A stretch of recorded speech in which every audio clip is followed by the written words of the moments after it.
all right, we don't have to, this is going to be outside of the salary cap, come and play for us. Yeah. We've got, Joe Blow, the factory people down here, going to put 20 grand for it, come and play for us. Yeah, that's right. And then, if it's only going to be 4 or 5 games, then you get that sort of scenario. But if there's some sort of ruling or some sort of the league comes in and say, all right, you can only do it in this certain way, it might work, but then I see the aspects of it not working. So they're also, under the current rules, if you've got a playing coach, half their wages outside the salary cap. Yeah. So in a way, it can do that. So Yes. so someone commits to the season and their coaching and whatever, and half their, well, that's within the rules. I think that's a way that possibly Ed, with Ed Curnow, a playing coach, only half whatever he's been paid would be included in the salary cap. Drew? Okay, final question. Pete, with South Clark pretty stiff to miss out on finals this season, would you be open to the CDFNL going to a final 6, or are you happy with a final 5? No, I'm happy with the final 5. It's half the competition makes the final, so you don't reward mediocrity, and every year there's going to be someone that's unlucky, and South are unlucky this year. They just lost the close games that they were in a chance of winning, and that's the hard luck story of footy, unfortunately. Final 6 or final 5 for you, Max? I've actually been big on the 6, Pete.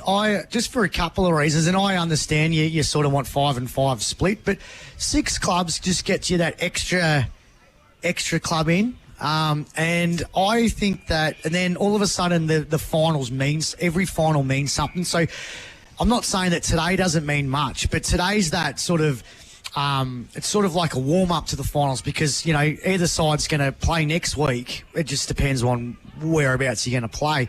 But if you go to a final 6, the top 2 sides could potentially have the bye, and then it's elimination from 3 to 6 and 4 to 5. And then, the 2 top sides play off in the semis. Yeah, the semis to play in the grand final, and the 2 winners from the previous week will play, and then the winner and the loser will play each other in the prelim. And I sort of don't mind that sort of aspect. It might work if we had 12 sides, but I like that sort of final series. So we did have that system in the CDFL years ago, but it was a 15-team competition at that stage. So you had to have a final 6. So it was a final 6. Well, and that was actually exactly the format that it was. So I don't mind it for an extra final or an extra club to get in, and I don't know if that helps boost revenue in some ways. But if it's not broken, don't try and fix it, because the 5 works. Yeah, Drew, 5 for you? Definitely stick with the top 5. I'm not a fan of the top 6. No wonder why the AFL gave up in a couple of years during the 90s. I just don't see the point of it, to be honest, particularly in a 10-team competition. Don't want a wild card round, Drew? No. Leave it as it is. I'm a traditionalist. Have all 10 sides play in the finals? No. That would be interesting. No. Saturday yarn, boys. That's it for this week. Just got to score in the reserves. We're halfway through the third quarter here, and Bombers defending again with the wind. With the Birria kicking their 4-5-29, the Saints lead the Bombers 3 straight 18. And the A-grade netball is, I believe it's just started, which it has. It's 3-2 in favour of the Colac Imperials. So you can watch that on the stream as well. We'll keep you updated with the scores throughout the afternoon.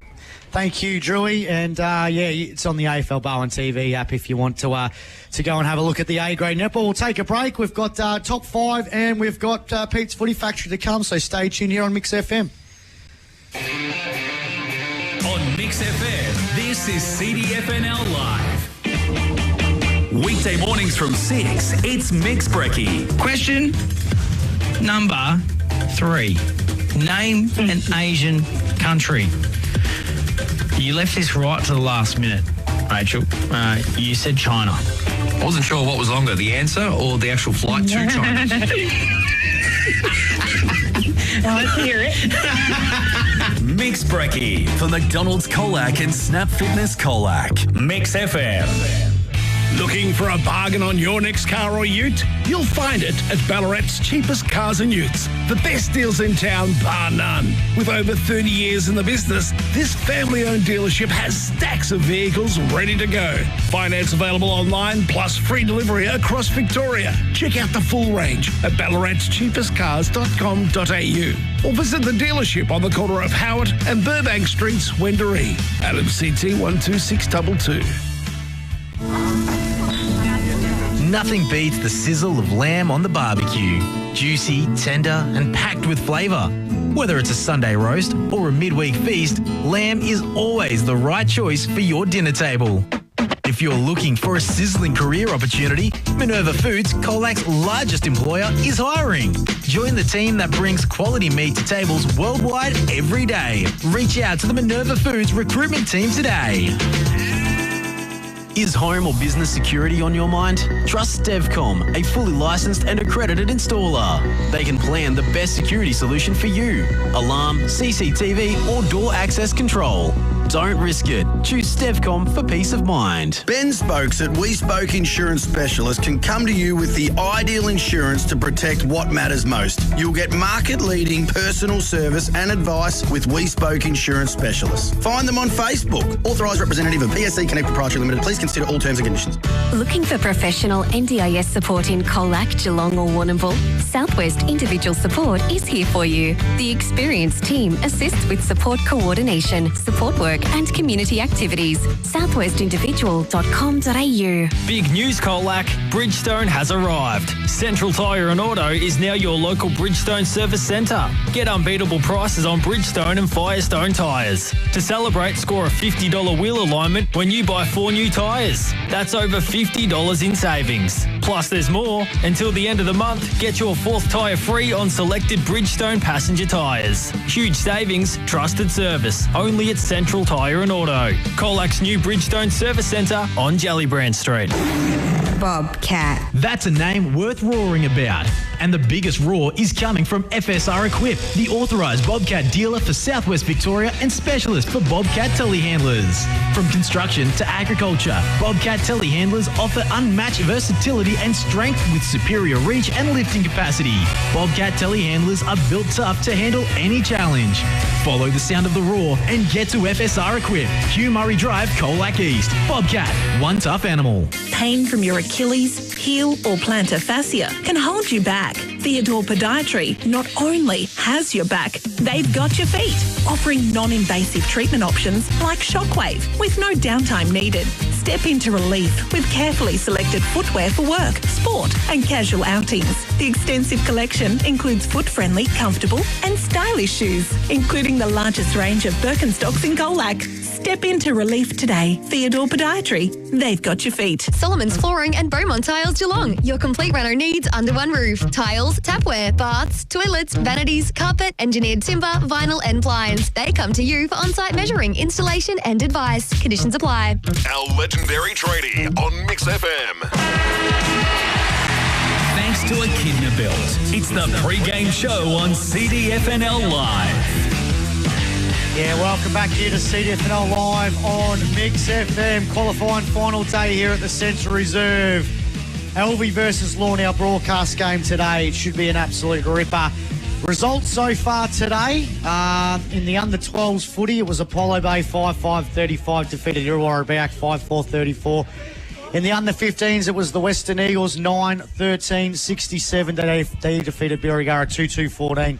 And in the under-18s, it was Apollo Bay 6-8-44, Colac Imperials 3-4-22. So the Bay had 2 wins in the junior football today. In the junior netball in the 13 and unders, it was Western Eagles 39, defeated the Imps 29.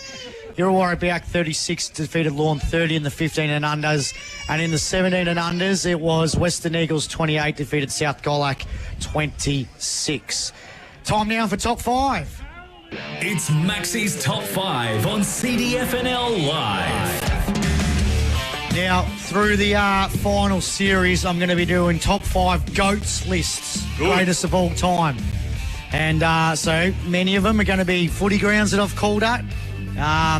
Top 5 chairmans, we're going down that path again, Pete. No, not again. I'm doing a bit more of an analysis, though, all right? Because it was a controversial take and some egos got hit as well that day. No. Top 5 premiers that I've seen. But today, I mean, top 5 favourite coaches. Ooh. So there's a criteria. It's about also the way that they coach their clubs, but also the way that they treated the CDFNL Live staff as well. Okay. So there is a good 5, but I'm just going to mention there might be a few drive-bys in here for coaches that aren't mentioned in this top 5 and the reasons why, because they were like, Maxie, I thought we're mates. So Adam Courtney, we loved your Irish, did so great, but he was just way too serious. He thought he was coaching the AFL. He was coaching a country football club and he just took it too serious. Couldn't do any jokes to him. He was successful, though, Max. He was had very, a couple of he premierships. He did a very good job, and we've loved him, and he's a great bloke, Irish, but he just took it too serious. Cam Parker, again, love you, Cam, but it just took you too long to get on board with us. How many times did he not rock up the interviews? He's a lot better now.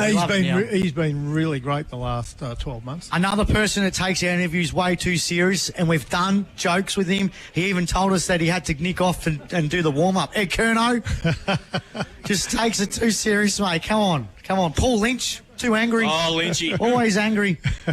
Joe Dare avoided us for years. But at the back end, he was a lot better, but he did avoid us for a few years. Jackson Homer, he only texted me back when he needed something, so... You know, just ignored you, Max. Oh, he did. But then he texts you on a random Tuesday asking something about the league. I'm like, okay, what about all the requests coming on? Brett McLeod, he only spoke to the media if he played a good game. Well, it was probably most weeks. Most weeks, yeah, that's good. He didn't make too many bad ones, put it that way. So, my top 5, at number 5, everyone loves this guy, the Big H. Oh, yeah. Craig Hardingham. He was great to have on. I remember me and Hick did a podcast, and we just got him on one night, and we're like, oh, my God, this guy is actually really good. I thought he used to interview you, Max. He did. But he was great, Big Craig Hardingham, and his time at the Western Eagles, and, yeah, he's done a great job. Number 4, Ben Bosley. Was just, you could almost, again, have him on for a full hour. He was sensational. One of the good coaches, but one of the good blokes. Yeah, exactly. He was sensational, and just unfortunately, he's coaching St Mary's at the moment. But they've got a big game today. You know? They have. They could drop out of the 5. But then they can also finish on top. Is that right? Or finish top 3? Top 3. Double check the ladder. Top 3, I think. Number 3, Tim Foley, someone that took the role serious, but also got our gags. So he reminded AJ for 12 months that AJ didn't put South Colac in the top 5 and they made a prelim final. Yes. He always came and reminded me if I didn't tip him in the record and they won. But we had great banter with Tim. He wore the rubber boots when he wasn't happy. He did, yes. And he made political statements to the league, which I love. And he dished out one of the best sprays of all time, Max. You remember the game at the Western Oval? We were up in the box. Yep. And I think it was Adam Mack. Yeah, it was his 300th. Yeah, it was a final. I tell you what, I reckon he said every word in the dictionary, including the F and C words. Jeez, he was giving No one was having a drink with him and Adam after the game. They played the same. At number 2, Paul Listro. Yes. He was sensational. Again, another little surprise packet. Got him on first year he was coaching the Imps, and I sort of sort of knew about it. He was involved in our junior interleagues a lot. But yeah, again, I was like, well, we could be talking to this guy for a long time. He could do a podcast, that guy. Look at him now. And he's coaching a cricket side too. Yeah, he's coaching West Warrion cricket. Oh, he changed cricket clubs. It was a game of drive-by, I think, when he got Listro out one of the games. And Pilsy's recruited him, so they're playing cricket together. Bit of cash involved, you reckon? Might be too. Has to be. And number 1, my favourite coach. He's coached nearly every club in this league anyway. Dan the Man Casey. And his extraordinary gloves that he now wears, and I saw him wear them today. But good to see him sign off for next year too. Yeah, no, that was good, despite the rumours that were circulating around. Hey, I told you, don't listen to rumours, because I know who made them up. But he's coaching tomorrow, under 18s. Yeah, that's right. So he's just been a great asset. Like when he first started coaching, he was a young coach, coached 3 senior premierships, and then sort of seen what he's become now. He's a development coach, and no doubt he'd be wanting the best out of the Western Eagles next year, and hopefully they can make the 5. But he sort of leaves this clubs in a really good nick when he does walk away. But yeah, he's done really well. He needs to coach one of the coastal clubs. I thought maybe could have been his time to go to Apollo Bay and just have a crack. And then he's done the whole sort of the postcodes, the whole area.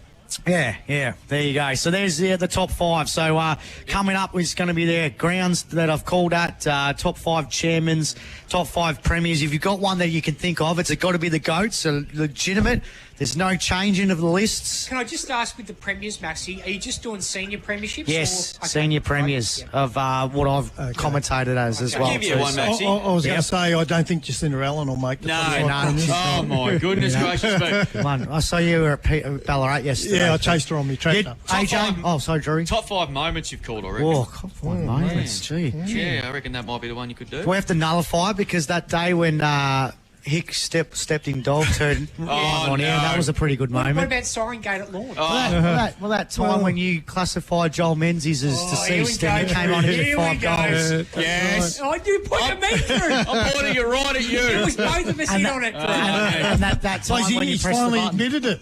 He's finally admitted it. What were you going to say, Maxi? So that time there you pressed the siren. Oh, yeah. Around the courts, boys, straighten up a little bit here at the moment. Good start to the qualifying final in the A-grade netball. It's 10 apiece because Alvie had a nice little buffer early and the Imps clawed their way back to be equal 10 apiece nearing quarter time there in the reserves. They got the close one. The Saints lead by 23 points at three-quarter time. 6-5-41 to the Bombers, 3 straight 18, but the Bombers are kicking with the breeze in the last quarter. A couple of late goals there for Birregurra. And saw a nice little one there, 55 out with a torpedo punt. Like Sorioli, Drew. I reckon we're going to have a 2:30 senior start the way things are. Time now for Footy Factory. CDFNL life member, ex-CDFNL chairman, one-eyed Richmond supporter. This is Peter Mulheron's Footy Factory. Righto, mate. What have you got for us today? Your eyes quite shiny today, Pete. Did you put some polish in it? Yeah, special occasion, so I just oiled it up for today. Glittering. I've got a sparkle in my You eye. do, yeah. The finals is that. Yeah, they say that. So. So I'll continue down the same route I've been going as goal kickers and league best and fairest, because I've still got a few to fill in. But I know Winchelsea are not in the league anymore, but Darryl Leake. He was a beauty. So in 1986 he kicked 107. In 1988 he kicked 131, and in 89 he kicked 80. And him and Guy Permazol were the two big full forwards around that time, and it wouldn't surprise me if Leakey had kicked over 100 goals and never won the goal kicking there some years when Guy Permazol was in full flight as well. But he was a great player, a little bit of an undersized full forward, but a tremendous pair of hands and super fast on the lead, and he was a great player down at Winchelsea. Then the other one that I'm going to bring in, I've sort of tried to keep away from players that are still playing, so technically he's still playing, but I'm going to bring Andrew Kelly in. Ah, yes. Two-time league best and fairest, 2008 and 2010. Even he might have got himself a Matheson medal there. Won two, didn't he? Twice, yeah. Twice. But ineligible. And ineligible, but he's been a great player around this area for a long time. And he still reminds of everybody, too, that he should have won 2 Mathos. Yeah, no, I think he was very unlucky there because the tribunal rules had been tightened up fairly significantly from what they were back in history. So Pete, just on Darryl Leake, was he a similar full forward to Christian Kelly, was he? He was probably slightly taller than Christian, but very similar. Yeah. Probably played in a similar way. Yeah. Andrew, he's been playing Birregurra 2's football all year, not playing today. Is there a sneaky chance he's in the ones tomorrow? Yeah, we'll float that rumour around and see what happens tomorrow. Oh, Dino's picked something out here. Christian's told me he's out injured, but we said we'll go with the rumour. Yeah, that's right. You never know. He's and he's a great bloke, Andrew, and he's done, again, another favourite of ours throughout the whole 10 years in CDFNL Live. Watching him playing and to win the premierships with Christian was pretty special to watch as well too. And I didn't see the greatness of him at Alvie. I saw the back end of because that's when we started the back end of 2010. Yep. But I saw what he did at Colac in that 2014 premiership, and he was just instrumental in that side and captaining the top Colac Tigers premiership. Just a fantastic player. Yeah, well, I was probably a bit fortunate. I was involved at Alvie out there at that time when Andrew played out there, and I used to just sit back and watch him and marvel at the punishment that he took. He's a genuine country footballer, the way that he played. Yeah. It was probably a little bit too slow for the VFL type scenario, but when it became to contested play, it's just the ball. And even like the times we've done Berry this year and we've watched, the little bit of the reserves that I've watched, I'm like, he could play to 50 if he really wanted to. Yeah, and I've got no doubt if the weather really turned and we had a really wet day, I reckon Birriga would nearly be tempted to bring him in, wouldn't you? By what? Yeah, just do it. Just do it. Yeah. Fantastic. Leakey and Andrew Kelly entering the Hall of Fame for Pete Mulherron's Footy Factory, and it's been a wide-spoken segment in the up Murray Street, Pete. Oh, there would be a bit of controversy there. Yeah. I've got to start to bring some in from the clubs that don't exist anymore. I reckon that could be a good one. Yeah, so... There'd be a couple of rippers from Perrin, wouldn't there, Pete? Yeah, no, I've got a couple in Purrumbee. mind. South Purrumbee. I've got one in mind from South Purrumbee. Beach Forest? Swan Marsh. No, Beach Forest weren't. Swan Marsh, there might be one or two there, but Beach Forest, there were Otway back in those days. Yep. So Otway played at Ditchley Park was the Beach Forest footy ground. Yeah, but right. I don't actually remember a Beach Forest at all. There was a Carlisle team, of course. Okay. But anyway. All right, we'll take a break and we'll be back to preview this big one. Lorne versus Alvie, our qualifying final. So stay tuned here on Mix FM. On Mix FM, this is CDFNL Live. Weekday mornings from 6, it's Mix Brekkie. It's this next bit.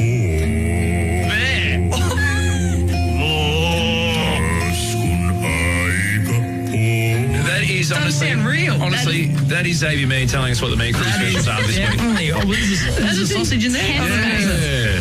Have a chicken breast, $12.99 a kilo or something like that. Mix Brekkie for McDonald's Colac and Snap Fitness Colac.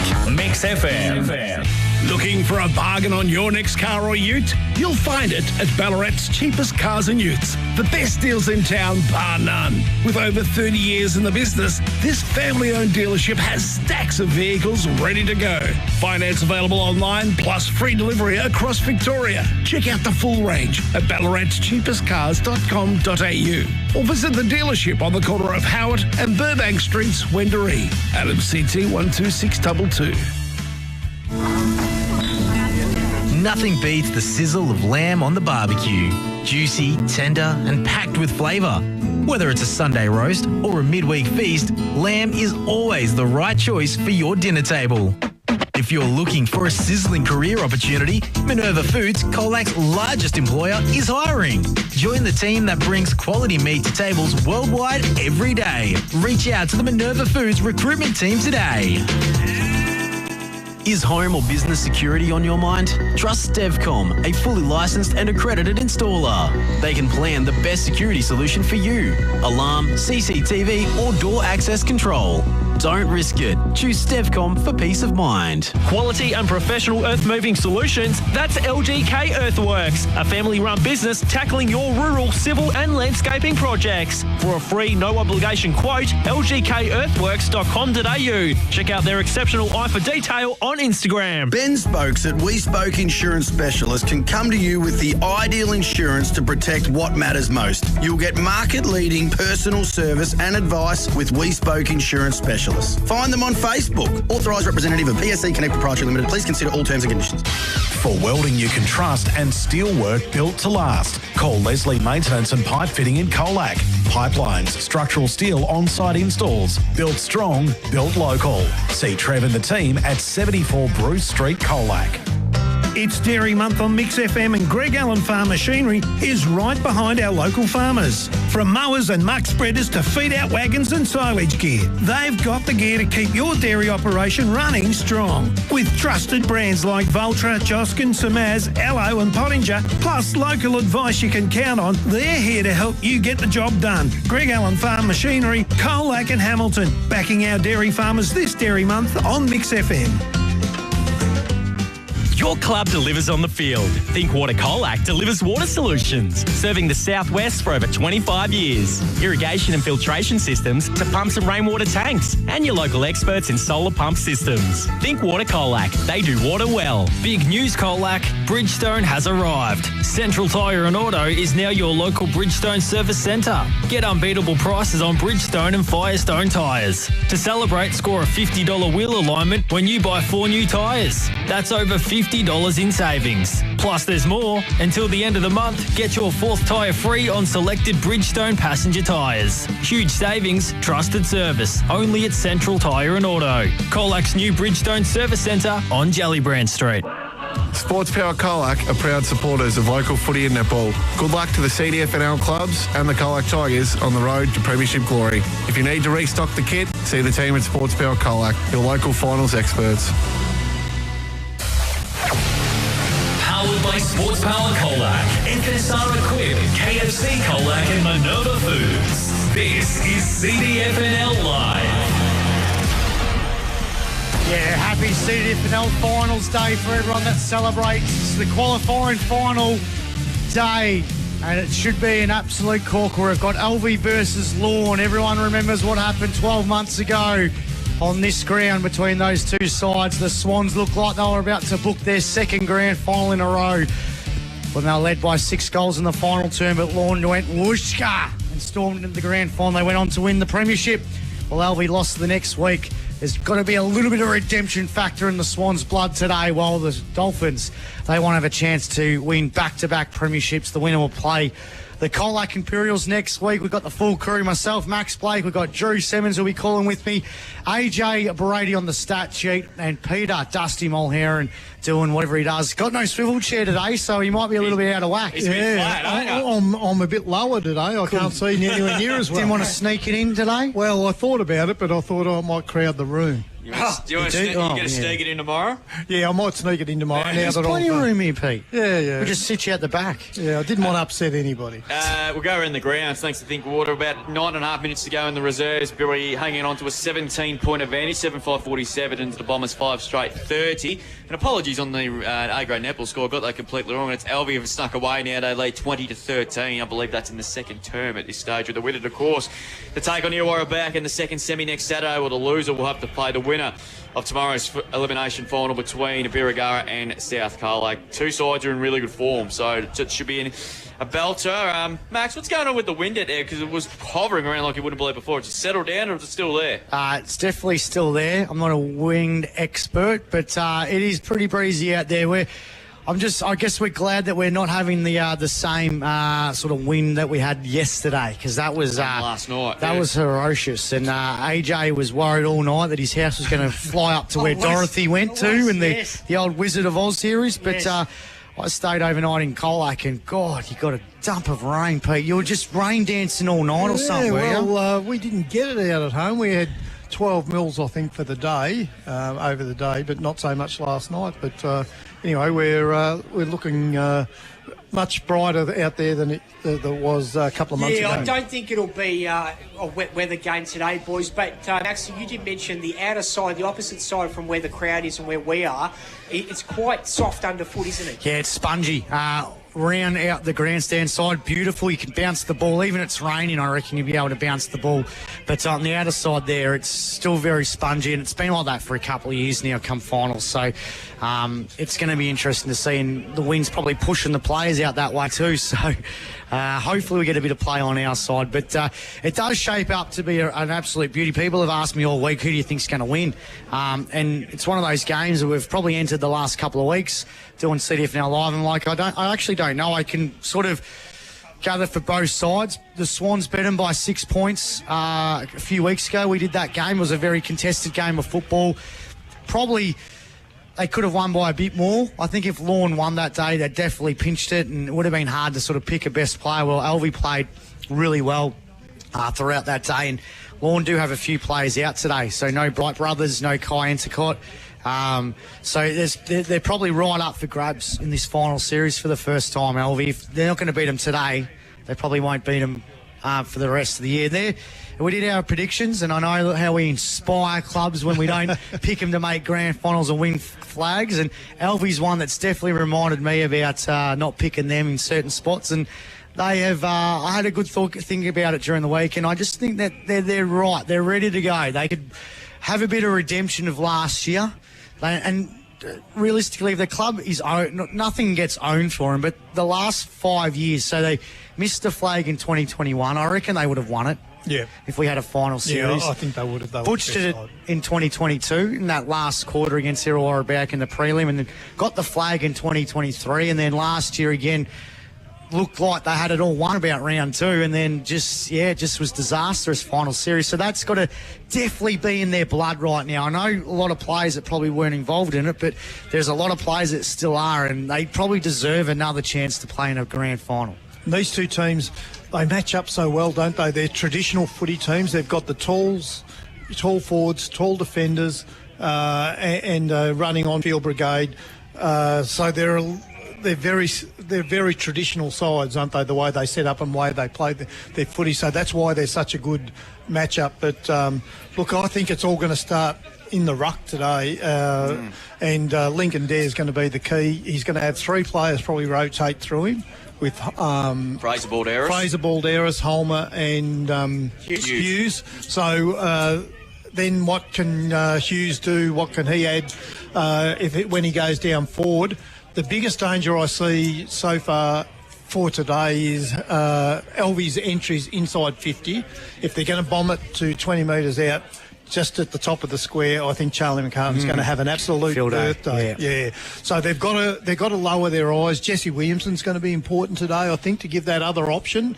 You know, we know Dom's a great player, but they just can't concentrate on going to him every time they go inside forward 50. It's just too predictable. They've got to come up with a second option, and I'm sure Shane Quick and Dom himself will be well aware of that they've got to do the unexpected, and as they say in footy terms, lower their eyes and look for the other option, because if there's 2 or 3 players going back to man up and Dom, there's got to be a loose player somewhere else, and Alvie's got to find that player. So and down the other end, Lockie Rosevier, we know he's probably the premier fullback in the competition when he's on his day. He's had a bit of a disruptive season with injury this year, and we even seen him have a run in the ruck early in the year, and he showed he's pretty capable of doing that as well. But with him and Jacobs, they've got the key positions covered down there. They're probably Oscar Barrow that can play small or tall, so they've got the versatility down there to sort of cope with things. And then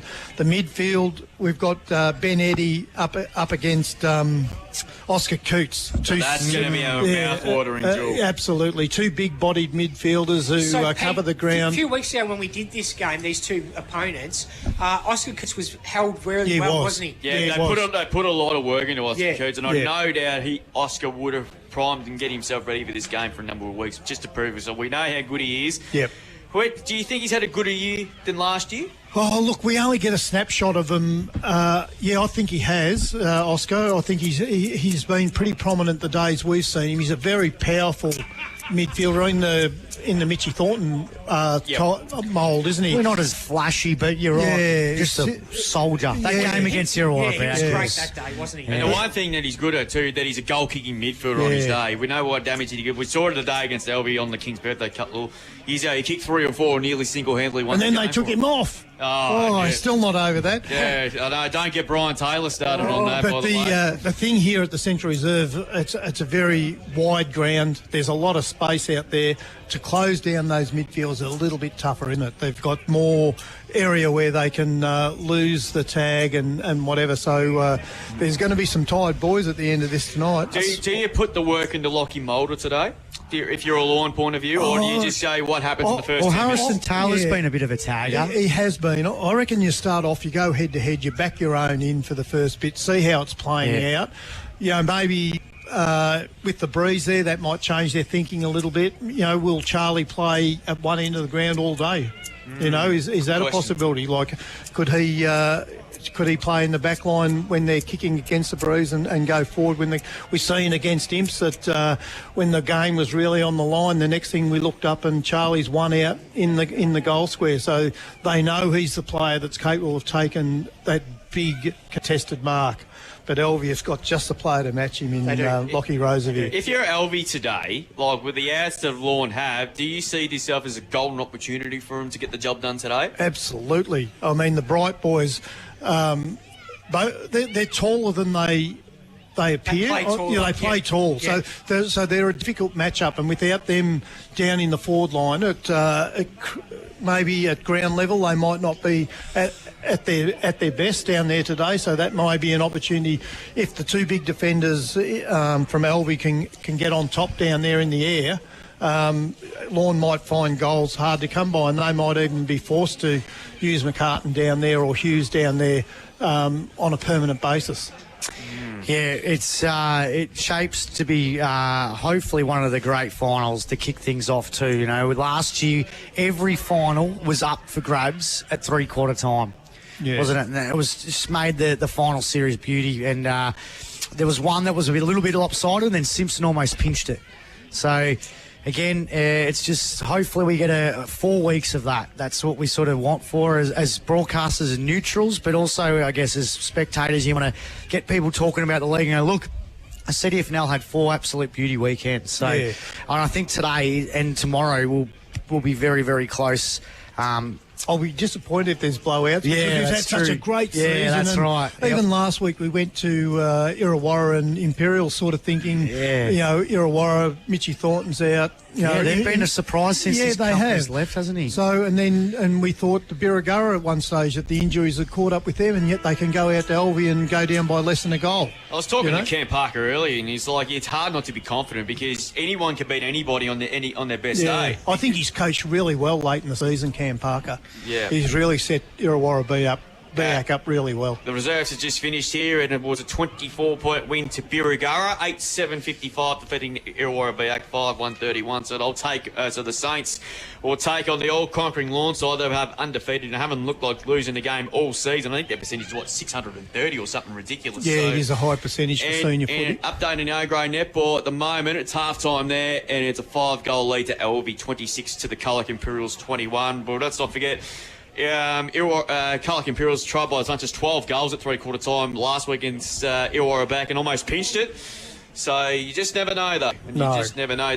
Also around the other leagues today, we've got the second semi-final of the BFL between the Geelong Amateur and Torquay. Former Richmond player Sam Lloyd co-coaching the Geelong Amateurs this year down at Port Arlington. Jeez, it'd be nice and brisk down there. Yeah, he was a good player, Sam Lloyd. Remember that day he kicked the winner against Sydney? Yeah, after the siren. I do remember that day. And did he play the Bulldogs? He went to the Bulldogs. Yeah, he did go to the Bulldogs after that. Yeah. But, in the GDFL qualifying final of his days, I haven't seen the picture of what the St Albans ground was like this morning. You wouldn't have to put the flippers on and put the speedos on because had that games between the Belmont Lions and North Geelong. GFL Colac take on travel up to Grovedale to take on the Tigers there. So the battle of the Tigers. The windiest ground in the world, Maxi. It's a couple of ripping games in that game today as well there too. You've got Bell Park taking on Leopold, so the winner of that, it's a huge game for Leopold. If they lose that, they're out. The reigning champions will be gone. Newtown and Chilwell and St Mary's should be an absolute corker. North Shore and Lara, a good opportunity for those sides to finish off there. What has been a tough year for both those clubs. Jason Davenport play for North Shore, Drew? Is he? Yes, he is. Right. Okay. So there you go. There. And in the Hampden League today, a couple of massive games there. Terang Mortlake take on Warrnambool and Croydon take on Camberdown. Now, Camberdown have to win and then have to rely on Warrnambool to beat Terang Mortlake, and they play finals. And Cobden have to beat Portland as well? Cobden play Portland, but Cobden can't make it. But I give the... it's about Portland, isn't it? Something about Portland as well. So Camberdown jump Portland? Yeah, Camberdown, I think they already have. So Cobden take on Portland today there too, and I give Cobden a huge chance of winning that game. Their form in the second half of the year has been really, really good. So hopefully, of course, Brody Marty going on around there next year. So now looking forward, we'll keep you right up to date on what's going on there as well. Just repeating the A-grade netball score at the moment at half-time, and it's Alvie 26 lead the Colac Imperials 21. And of course, the winner of that take on the Bombers, of course, in a second semi next Saturday afternoon, which early forecast predicting 20 degrees and sunshine. Yeah, Shane Bunn was saying that last night. Pete, important toss to win today. Do you kick with the breeze straight up? Yep, definitely. the thing with the breeze like this is you never know when it's going to disappear. 100%. So you win the toss. You don't do a Trent Cotchin and kick against the breeze. No. You definitely kick with the breeze. Sean Wren did it one Yes, day, he and, did, and that's when he was at Hawthorn, and Adelaide kicked 7 in the first quarter, and the wind did change. Yeah. Oh, yeah. No, you win the toss. You kick with the breeze. Hey, and Pete, Lorne's coming out of the ground. Gee, you notice how big and strong they are, don't you? Yeah. Gee, they're ripped. Yeah, no, they're a very powerful side, and Alvie's going to have their work cut out today. absolutely. No doubt about that. We'll speak briefly about the matchups there as well. Who's going to be... I know the battlefield matchup is going to be... But in terms of an Alvie four-line versus a Lorne defensively point of view, Pete, we know Dom Dare and Al Adams will go head-to-head, no doubt about that. Just give us some of the other matchups do you think we'll keep it on an Alvie forward-line point of view? Well, it'll be interesting to see what Ed Curnow role he plays himself, but the next most dangerous forward is Williamson. So will Ed Curnow go to Williamson? I think he played the first half on him out there the day we seen them play, and then he changed that match up, and Williamson sort of got off the chain in the second half. So whether he uses that as a match up, or whether he goes with a Clint Ryan or someone like that to match up on him, it'll be interesting to see. What about on the flip of the other end of the thing, is the Lorne forward-line versus Alvie defence? We don't know how strong Alvie's defence has been over the last couple of years. Yeah, look, depending on Lockie Rosevier's fitness, you'd love him to play on the leading forward that gets up the ground so Lockie can hurt you on the way back. But if his back's playing up, we might see him play deep, and Jacobs play that role. But they're both versatile players that both of those can rebound from centre half back if they need to. So they've got a bit of versatility there. Probably that centre square matchup is going to, and Luke Moralia out on the wing. Can he pick up with the Middletons? Can they match him on the outside pace? I've got my eye on Peter Hickey, boys. He is laying down the law to everybody. Oh, is he? He laid down the law to Casey Tatungi just before, and he's laid down the law to the interchange box. So Pete Hickey not mucking around for his foot. Not banning wheelchairs on the ground, would he? That'd be a bit harsh, wouldn't he? It's great to see Casey up and about too, isn't he? I know he's, he's been fantastic footballer, but it's been great to have him at Lorne the last couple of years, and being involved in football clubs. Oh yeah, he was a wonderful player. I reckon we should get him on air for a chat for 20 he doesn't like talking to the media, Drew. I talked to him a bit, and he just likes to keep to himself, but he loves to be focused on the footy club. He said he might chat when they win the flag. I love that. That'd be this great. year. Yeah. But it was great to have him up last year presenting the medals too, wasn't it? Yeah, it was. It's just beautiful. And a true Lorne player, like I remember him coming through the 18s.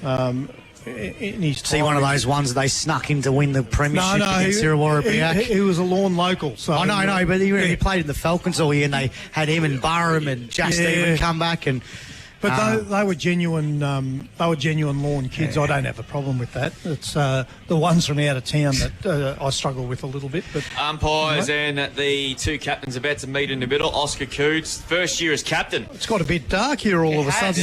The clouds come over. Oh, your eyes got not a shine. Yeah, I like what's to clean that my over glasses. there, Pete? That blue stuff over there. This is an important toss, Drew. Yeah, exactly. It's Oscar Coots, of course, his first year as captain, and Lockie Muller on. I think it's his second year as captain, I think. So to Andrew McKinnon, who was filling in today, Timmy Whitehead will umpire tomorrow, and Alvie have won the toss and kicking with the breeze. So, here we go, all right, boys, what we're going to do around the table, we're going to tip margin, first goal kicker. AJ Statsman Brady, how's it going to go today, dude? It's going to be a close one, boys. I'm going to go Lorne by 1 point, and I'm going to go Merv's boy James Hughes to kick the first goal. Drewy? Lorne by 2 points in extra time, and I'm going to go for the first goal kick. I'm going to go Jesse Williamson. Pete, shiny eye Mulherron. I'm going to go Alvie by point, and I'm going to go Dom Dare to kick the first goal. $7 favourite. One favourite. I'm going to go Alvie to win this. I think there's a perfect opportunity for him. They'll win it by 6 points. First goal kicker, let's go Eduardo Curnow. Yep. Just go with it. Yep, just see how he goes.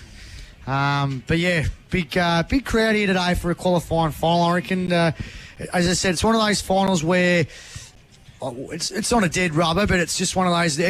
Each side's going to play again next week. Yep. Tomorrow's going to be the big round, isn't it? It's not a do or die final. No, it's an important one though. Yes, it gives you the best measure, and you don't have to. Well, you get another chance if you win today. You get a former Lorne coach and Lockie Rosevier's grandfather wandering past there, John Wigley.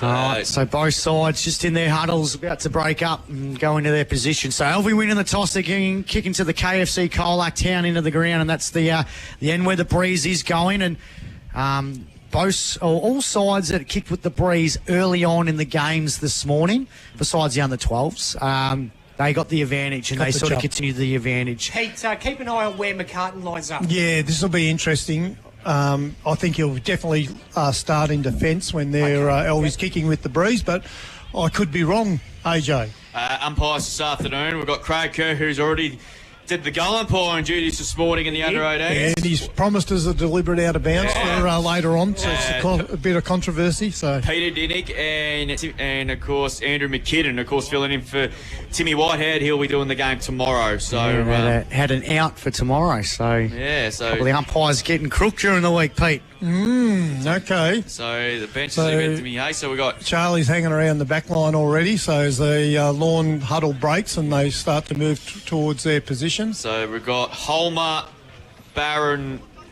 It looks like one of the Middleton boys starting on the bench. Looks like Curnow might start in the centre square. Yeah, and it looks like Yelland, Stevens, Hickey, and Paddy Carmody starting on the bench. And Balderas may take the first bounce by the look of Barron. He was the game changer in that semi, wasn't he? In that last quarter. Hughes has gone to full forward, and he's been picked up by Jacobs. Taylor and Tierney, the benches for the Dolphins. So you're spot on about McCartan, Pete, playing in defence. Yep. Oh, here we go. Qualifying final day. It is Alvie versus Lorne, and this is Drew Simmons. Alex Adams has gone to Dom Dare. Well, actually, that's Pete Mulheron. When I hand over to someone. Andre De Lorenzo on Sorry, McCartan. mate. Andre De Lorenzo on McCartan in the forward line for Alvie. Interesting matchup for sure. So let's get this 2025 final series started. And what a way to kick things off with two of the heavyweights of the competition. Up we go, says Peter Dedigan away. Lincoln there wins the first tap. Cacked forward down there by Marnie, but it's been cut off from a Dolphins point of view. And having the ball with Sayers, he's just going to chip it wide to the outer side. It's a dangerous kick, but it works.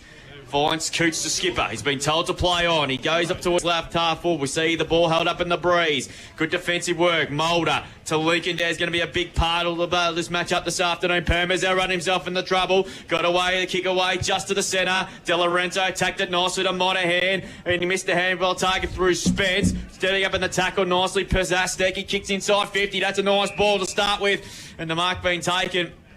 Manganelli's got the foot. He might be too far out to score. He's going to go further to the right forward pocket and finds Matthews about 35, 40 metres out. Tough kick. Important this, they need it. Very short. And he goes short. That's a poor entry. And Jensen Monahan cuts it off in defence for the Swans. So Monahan, half-back, flank four. The Swans going to go to the grandstand side and win. De Lorenzo's got the centre. Oh, good mark. Fletcher flew high. Class over centre. Mark of the day. Stole it.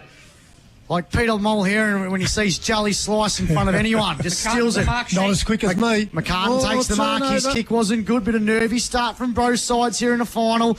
Chance here now for O'Brien Henderson, who kicks the centre half forward. Richie White's trying to get the football here. Gathers it, keeps it alive. No, it's gone out of bounds right in front of the Colac umpire's tent, or the gazebo there on the outer side, the old scoreboard win there. So Clayton Ryan's the matchup on Jesse Williamson. Umpire to throw it back into play. 60 out from the Dolphins goal. They're doing all the attacking early. No score yet. Balderas versus Link there. Link there in the long sleeves. Sayers. Dare's kick was smothered. Just somehow gets onto the 50 here. Balderas is there. Mulheron, Rosevier's on top of him, and it'll be a ball up. Oh, good start. Tight start. Expect nothing less from these two sides. Umpire to throw it back up again. Balderas wins the tap out, but Rosevier punches it forward. I think it was Permazel's got the footy. He's tackled there by O'Brien Henderson. Another ball up between centre wing and half forward. Just a couple of minutes gone. And it is Lorne and Alvie locked on CDFNL final series broadcast. Thanks to Bridgeton Service Centre Colac. Swans by 7 in the O-grade netball midway through the third term. Ball cacked out of there by the Swans. Liam Mulder couldn't take it. Smart attacked it nicely. Balderas, Ryan. Hand pass was smothered by Eddie. Pyson, good pressure there on White. Can he keep the ball in? He wants the boundary and he's going to get it. And we're going to be a boundary thrown on the outer side of the ground. Would you say that's a real wet patch out there? Yep. So Lockie Mulder and Coots seems to be the matchup in the midfield. So we've got a throw in here. Lincoln Dare going up against Balderas, like we'll see for the majority of the afternoon. Rain has disappeared for the moment. Dare got in front on this occasion. Balderas beat him to the punch though. Taking it was Middleton. White trying to keep the ball in, but he can just. Coots run it over. And we're going to have a thrown right in front of the old scoreboard. Good crowd in. A cold afternoon. But the worst of the wild weather has disappeared after it was a really wild night last night across Victoria, particularly down in Warrnambool. We saw trampolines on top of fences and everything. We saw the flying horse sign was blown away. Cows on roofs. Yeah, it was wet. Oh, Dare wins the tap down. Paddles up towards half forward. Fletcher attacked it nicely. White takes the footy off him, though. Ball spills to the front again. Ooh. Dare could club it high. No free kick. Umpires just letting him time to sort it out. Middleton over the top of it as well, and he's going to ping somebody here. And I think it's ping Middleton. And Rose, if he's got the footy here, he can kick this to about 30 metres out. He's going to go right to the goal square. And he's going to put it right to where it spots the centre half forward. Dare comes up to meet it. Fella probably a bit quicker than he anticipated. Dives on top of the footy, just paddles it out. Moralia sandwiched. Ball still out again. Well done by Coots. Dropped the footy surely. Umpire said play on. Kerno just hacks the kick out of the congestion. Bouncing towards the boundary line. What's Kerr going to do? They want to deliver. No, he hasn't. Settle down, boys. Boundary throw in. Jesus. Let the commentators do the work. 4.5 minutes gone first quarter. No score yet on the Greg Allen Farm Machinery scoreboard there. Alvie kicking with the breeze. It did look like he was going to pay it. He had the big wind up, didn't he? Umpire throws it back into play. 60 out from goal. White's there for Lorne. Kicks it off the ground again. Gains about 30 metres. Chance here now, though, for the Swans. Here's a chance now for Jacobs. Hand pass now, finds a teammate in Smith. Smith now kicks to centre half forward. He's going to find Delarenzo. Couldn't take the mark. McCartan stoles it. He kicks it to centre wing, looking towards the canteen area. Here's a chance now for Maragula. Gets around Prezaz Tech Industries. Goes inbound. Almost a mark there by Kerno. Middleton's there as well. Here's a chance now for Benny Eddy. Through traffic. He's going to be pinned on the footy. Middleton got him. Free kick to the Dolphins. Oh, it's Kerno. He's got the free kick. So Eduardo sends the ball inside the forward 50. Hughes got the sit. Couldn't take the mark. Maragula's got the football. Hand pass backwards to Permazel. Even further to Barrow. Barrow just keeps it in line. Mulder takes the mark. He goes inbound. Both sides just can't get their run and gun at the moment. Here's Smith. His kick wasn't good. Stolen by Charlie McCartan. He's going to wind up, put the Dolphins inside the forward half of the ground. Maganelli has to really run towards it. Hand pass looking for Sayers, wasn't good. Tripped over his own boot. Chance now for Jensen Monahan. Just couldn't go to the football. Here's a chance now again for the Dolphins. Chance for Sayers. Sayers has got it. Puts ball on the boot, kicks the centre half forward. Fox takes the mark. Oh, I think they need a timeout, these two sides. Fox winds up, puts Lorne inside the forward 50 here. Hughes couldn't take the mark. Maragula's got the football now, has it a time. Goes down the line and finds Liam Mulder. Now passes over top to Lockie. Lockie now kicks the centre half forward. No one can take the mark. Riddell couldn't. Fletcher's got it at half back for the Dolphins. He kicks a high up and under one here. Underneath it was Monahan, but a good mark there by Sayers. He's been everywhere, Liam Sayers, Leo's son. He goes short and finds Middleton. He just says, calm it down, boys. Calm it down. 0-0 at the moment. 6.5 gone. Kamikaze footy indeed as Middleton goes out wide. Matthews dropped what he should have taken. He took his eye off it, picks it up, got the hand pass just in the nick of time. Comes out now to Jesse Middleton. He hacks the kick in towards the forward zone. Cooch has got the sit. Yeah, good use of the body and took a mark 30 metres out on a slight angle. He had a quiet game we spoke about a month ago when these two sides played. He started a lot better this afternoon. And this for the first score of the 2025 final series, Pete. He's a big, strong body, Oscar Coots, and that's a danger. If he drags Mulder forward, it's going to be tough for him to outmark him. 18 goals for the year. Hasn't missed a game this year. Comes in, puts it on its way. He's done the woodwork. Hello. Thank you, Maxie. Good to see you in fine form already. One play zip. Greg Allen Farm Machinery scoreboard. We played nearly 7.5 minutes on the Richardson's real estate time clock. We'll get a score in the netball as well. And Alvie are in a pretty comfortable position. They lead 39 to the Colac Imperials 30. That is late into the third quarter. I know this is an arm wrestle, Pete, but gee, Lorne would take this every day of the week. Yeah, no, they've been impressive. They've been really strong over the ball. The big bodies are causing a few issues for Alvie. Rosevier with the win. He could kick this from the goal square to the other goal square, and he launches it to the middle of the centre reserve. Williamson gets the hand pass to Lockie Mulder, and then Mulder now winds up, and they're in 2 kicks. They're inside the 450. Down! Oh, too good. Takes the mark. Hand passes to Williamson, and Jesse kicks the first goal of the CDFNL final was so series. close. Goal at A contender. A Westvic Sheds and Garages goal of the day. Champagne football there by the Swans, led by the 90-metre player in Lockie Rosevier. Absolutely. Down the guts of the central Pete Mulherry. Yeah, and that's where Lockie Mulder got on his bike and on the run. That's where he's going to cause some issues for Oscar Coots in the reverse. Yes. So great little battle out there, and Dom Dare should have went back and kicked the goal because I had him for first goal kicker and he's handed it over to Drewy. You picked the first assist. Yeah. 1 straight 6, Alvie 1 behind 1 point. Lorne, Greg Allen Farm Machinery scoreboard. We've gone 8.5 on the Richardson real estate time clock. So Homer into the ruck. We picked the Quinella, Pete. Yeah, we did. Like the Medsey Stakes coming up this afternoon. Back in the middle we go here. The Swans strike first. Lockie Mulder tried to take the traffic on.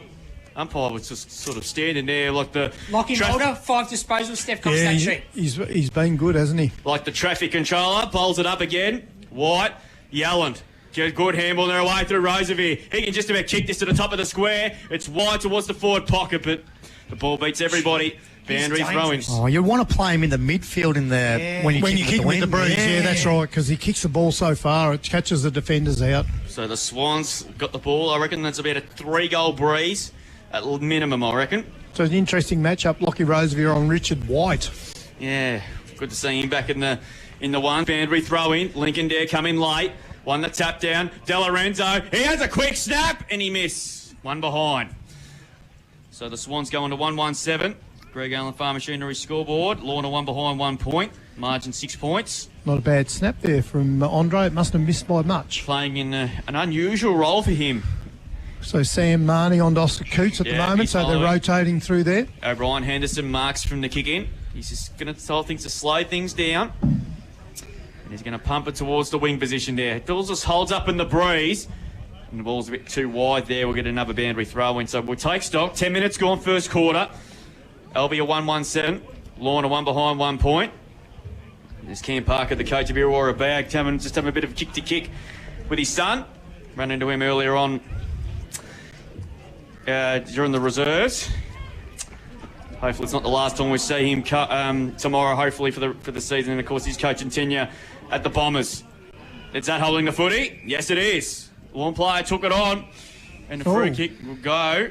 And it's going to go to, I think it's Marnie, I think it is. And he thumps it long to about 30 out from goal. Dom's got the City's got 4 to B, but a good mark by guess who? Charlie McCartan, like he's done multiple times over the past 2 seasons. 3 marks, Steph comes that sheet. Takes a Class Harbour centre mark of the day and he wants to give it off. Oh, that ball's really taken. O'Brien Henderson couldn't mark it, but recovers quickly. Harassed there by Carmody. Not sure what to do with it, though. Hand passes back to his coach in Curnow. From a standing start, kicks to the wing position there. Burrow comes in. Comes off his man and took an easy mark. So the Swans have just settled a little bit better than the Dolphins in the last few minutes here. He's got it on the wing position. All the players on this side of the ground. He kicks the left half forward. Jensen Monahan used the body. Ball to too much. Spence stayed in.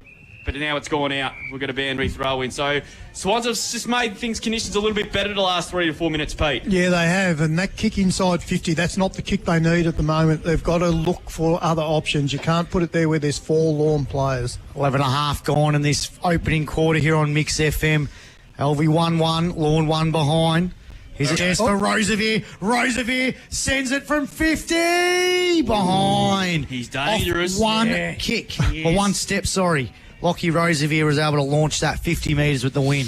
He's got some power in that leg, hasn't he? He does, yep. It was like it was a half kick. It's like barely anything. Yeah, and he's covered 50 metres. 1-2-8 the Swans, 1 behind 1 point. We know in kicking to the end in the prelim, or kicking to this end of the first quarter in that prelim last year. They kicked all those behinds and became very costly. So kick-out duties are here with O'Brien Henderson. Oh, takes a cheeky bounce. Out Wasn't the a great full. kick. He's kicked it out of bounds on the full. That has got to be a Burrow legal clanger of the day. He's not happy with himself either. Yeah. Get it in quick, Dom's one out in the goal square. So the Swans, what can they do? They're going to kick it to the top of the goal square here. Dom's going to better. sit, and he takes the mark. Alex Adams just was a couple of steps ahead of him, went over his head, and Dom just took a class over centre marker that ain't will have a shot for goal. Top of the goal square here, slight angle. He should go back and kick it. The Coleman medalist for about, 6-7 years in a row now? Yeah. 64 goals for the year, goes back. And he kicks his first goal of the final. He's missed. He's missed. That is a clanger of the day there. Yeah, so he just read the ball a little bit better than Alex Adams there. The ball floated a little bit longer than Alex thought, and that was a much better entry, though, because it was a one-on-one. Not a good start for a full forward to miss a goal 15 metres out, pretty much directly in front, is it? No. You get the yips, Pete. You do. 1-3-9 the Swans, one behind 1 point the Dolphins. That is on Greg Allen's scoreboard, and we're almost 13 minutes in this first quarter. Bit of finals nerves settling in as McCartan thumps the kick long to the outer side. Lincoln Dare comes up to meet and took a really good mark. The Swans have got streaming forward again. They've got numbers everywhere. 60 metres out. De Lorenzo's gone deep. He's been told to play it. Oh, get around home with these. He can have a ping from here. Runs to 40. Has a ping, a goal, and he's missed. Oof. Gee, they've had some chances, Alvie, in the last 5 minutes. It was a great piece of play there from Lincoln Dare, and the further he ran, the further behind Holmer got. 1-4-10. The Swans. The Dolphins are 1 behind 1 point. And if you were Lorne, you'd be taking this to be only 9 points down because Alvie are a bit all on top of it the last 5 minutes. As O'Brien Henderson's got to look to kick him back in. So they're just a bit unsure with ball and head at the moment. Chips it. Oh, that's a poor kick looking for Coots. He went through his fingertips again. Ryan over the top of the footy. As Permazel happens to see it go over, we get a Banbury throw in just inside 50. You can really see the strong breeze taking effect on that ball, the curve that it had on there with that kick. So Banbury throw in here at the moment. You just got the feeling they need some reward, Alvie, because they've dominated the last few minutes, but they just haven't got any reward. Banbury throw in. One down by Holmer. Lockie Mulder's been good. Good clean handball. Sam Marnie. Back to Mulder. Runs to 50. Does old-fashioned pirouette. Hand pumps is a bit wide for him, but it's a free kick. High. And it's going to go to Sam Marnie, who was taken high. And he'll man on the mark's 48 metres out. Might be a fraction too far, but with this breeze. Yeah, with this breeze, he puts it out to the right-hand goal post. It might come back around. Rosevere provides a lead. That's ignored. So Sam Marnie, 13 goals for the season, having a really good year. He winds up from 50. Has a ping. It's off to the left and stayed left. And it just sneaks in for another behind. Covered the distance, no worries, though. 1-5-11. The Swans. The Dolphins are 1 behind 1 point. Greg Allen Farm Machinery scoreboard. Is this going to come back to bite them like they did in the prelim last year? Yeah, I was going to say that. Shades of the prelim. Kick out wasn't good by O'Brien Henderson. He's had a blunderous first quarter doing the kick-out duties. He's kicked it straight to Jesse Williamson, who's marked right up against the boundary. He's kicked the only goal so far this afternoon. He's going to set it up. Oh. He's going to set it up there. And it wasn't a great kick. I think it's being touched over the line. It's a good result for Boundary Alvie. throwing. It's a good result for Alvie. Boundary throwing last line of defence for the Swans. But he would have been better off to drop that 30 metres further out in front of goal because McCartan was just going to mark that if it stayed in play anyway. Alvie look home in the O-Grey netball, boys. They're up by 10 in the last quarter. Umpire throws it back in. Dare comes out to Mulder. Kick was smothered. Kicks again. Chance here now for a teammate there in Stevens. Got the quick hand pass off hands. O'Brien Henderson. Do a shaky kick out of defence. Holmer's got the footy. Tackled straight away. Williamson as well. Free kick. There is a whistle at play. It's going to be a free kick to Louis Holmer. Probably got away with one there, I reckon. They're out Lorne. So Louis Holmer's got the free kick back line here for the Dolphins. A veteran. Sends the ball out of defence. Underneath it, linked there. Didn't take the mark. Good use of the back then by Hughes. Chance now again. Quick hand pass wasn't great by the Swans. Yeldon's got the footy. Hand pass wasn't great to Smith. Somehow comes out to Coots. Coots gets it to White. He's tackled by Permazel. Oh! Sayers is tackled. Here's a chance now for the Dolphins in Barron, but he couldn't get it. Linked there, just gathers the football there. Hand pass over top to Barrow. His kick was smothered. It's a chance for Hughes. Hughes' kick was smothered too. Barron's got the football again for the Dolphins. Kicks the centre half forward. Here's a chance now for Jesse, for Harrison Taylor. His kick was smothered. Cole's there. Mulder's there. Taylor gets the hand pass out. White kicks the ball off the ground. There's a chance now for Maragula. They're out here. Kick finds Paddy Carney at half back. Takes a breath. What can he do? The youngster gets the quick hand pass over the top now to Roosevelt, who kicks out of defence. Looking for De Lorenzo. De Lorenzo couldn't take the mark, but he goes to the football. He bangs the ball 50 metres forward. Bouncing ball. Chancing now for the Dolphins. Przaztek's got it. Przaztek goes inbound. Good kick, and he finds Coots. Coots quickly plays on the skipper. Winds up for the Dolphins. Kicks looking for Big Hughesy. Couldn't take the mark. It's in the right forward pocket. Here's a chance now. Kicked off the ground there by Monaghan Regan. It's gone out of bounds. Boundary throw in the right forward pocket. And Wilbur Kerr nearly went A-A-T then. Great work there from Regan Monaghan. If that ball had got past him, that was a goal coming up. 18 minutes gone. It is the Swans by 10. 1-5 to 1 point. So boundary throwing again here. So Lord just need a goal here because they've been outplayed by the Swans at this point in time. Fox mops up. Oh, got him. Did he have prior? No, he did not, according to the umpire. We'll get it thrown up inside 50. Good tackle there by Barrow. He wasn't going to let that arm free, so he couldn't handball it away. So Kerno back on the ground. He was on the bench for quite a while. Dare wins to tap down. Here's Barron. He tripped over. He had pride. No, according to the umpire again, we'll get another ball up here. So they'll be happy with this, Alvie.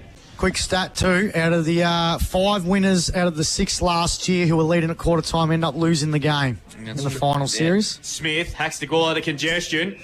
But O'Brien Henderson said read it well. But he's looked a bit fumbly, but he looks a little bit unsure with ball in hand so far. He kicks inside 50. Hand comes Coots from the side. Dare. Ball spills to ground. Dare picks it up. Sort of threw it out in the end. Play on the call. Fox snatches the footy off Mulder. His kick only went about 3 metres. Coots pops up the football. Hand pass back to Sean Smart. 55 out from 2 steps. Bangs it long to the top of the goal square. Roosevelt punches it over the line and through for a rush behind. Did well there, the Swans. It was a good kick by Smart. It was the right option. Roosevelt, third man up. Just got a fist of that ball.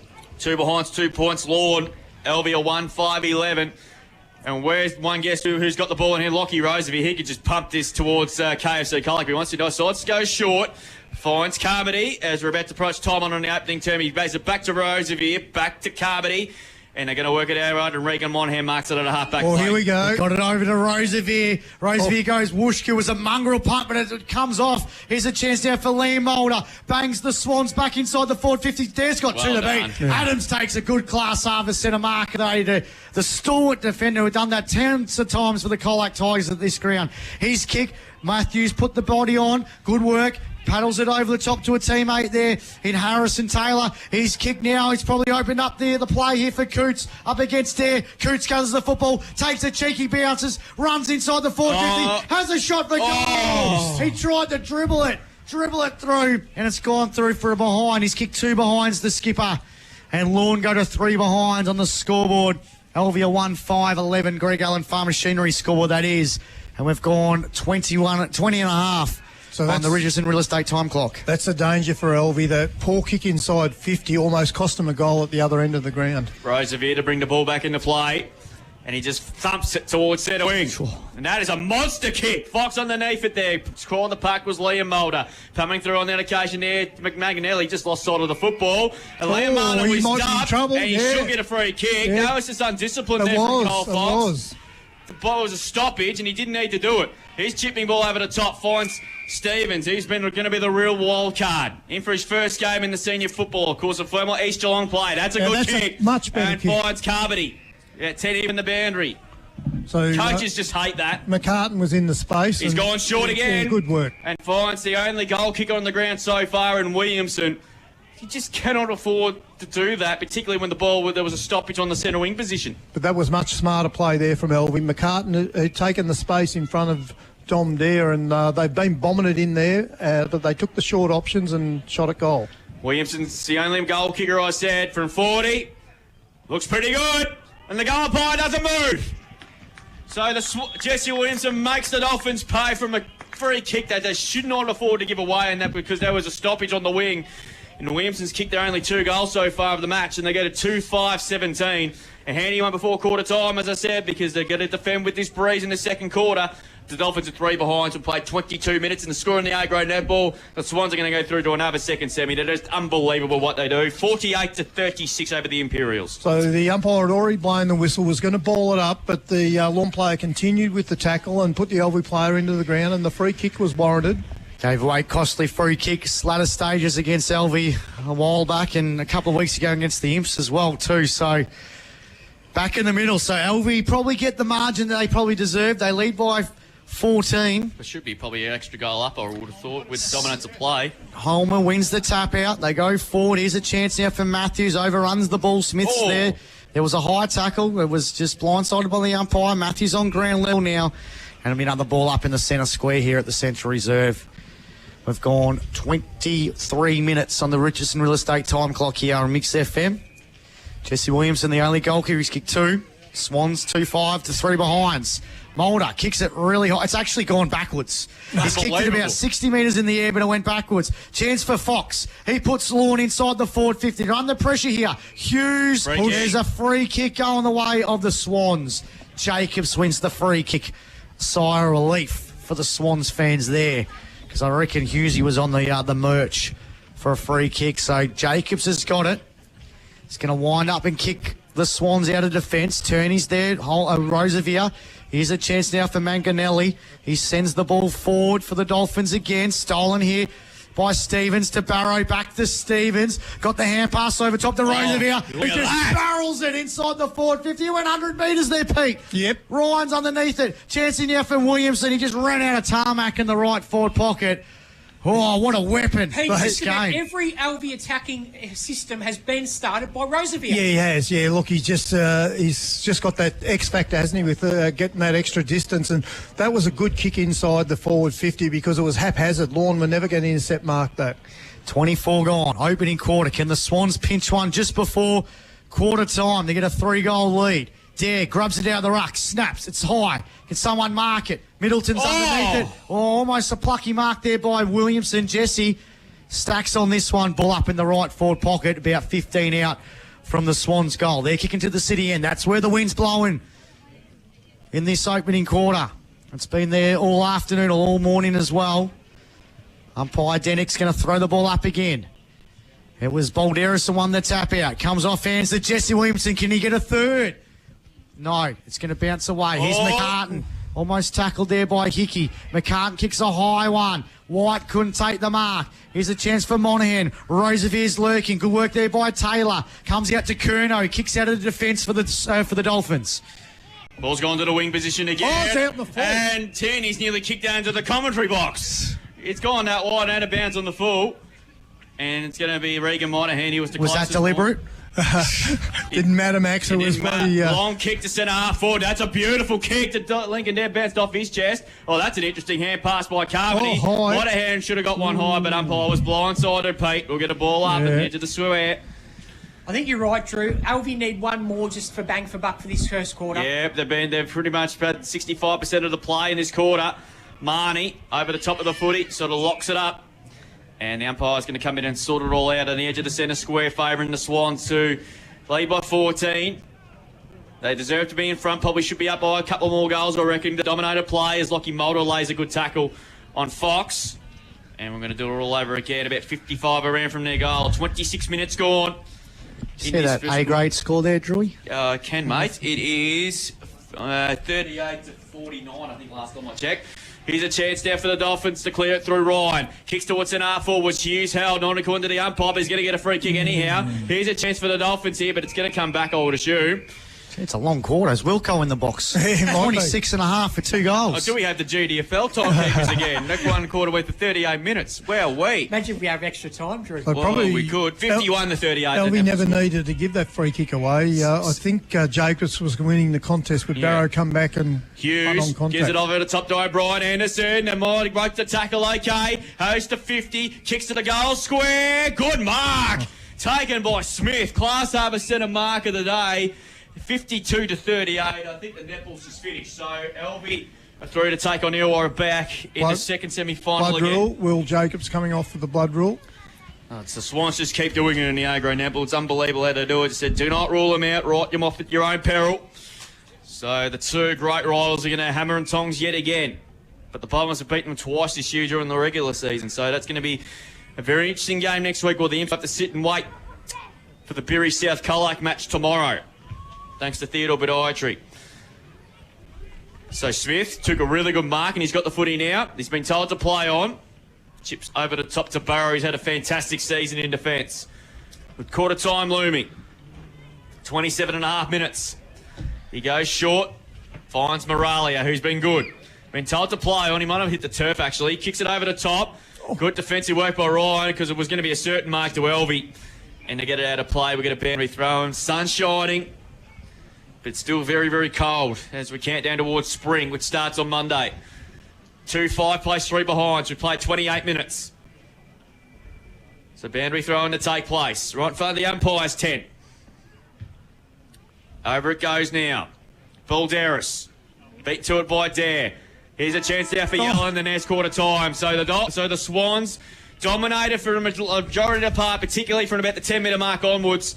And they should have had a couple of easy shots for goal they should have kicked. But Lorne in the second quarter got an aid, kicking it with the breeze. Quarter time here in the qualifying final for 2025. It is a 14-point lead to the Swans, 2-5-17. Lead the Dolphins 3 behinds, 3 points. In the A-grade netball, Alvie 32. They defeated the Colac Imperials 38.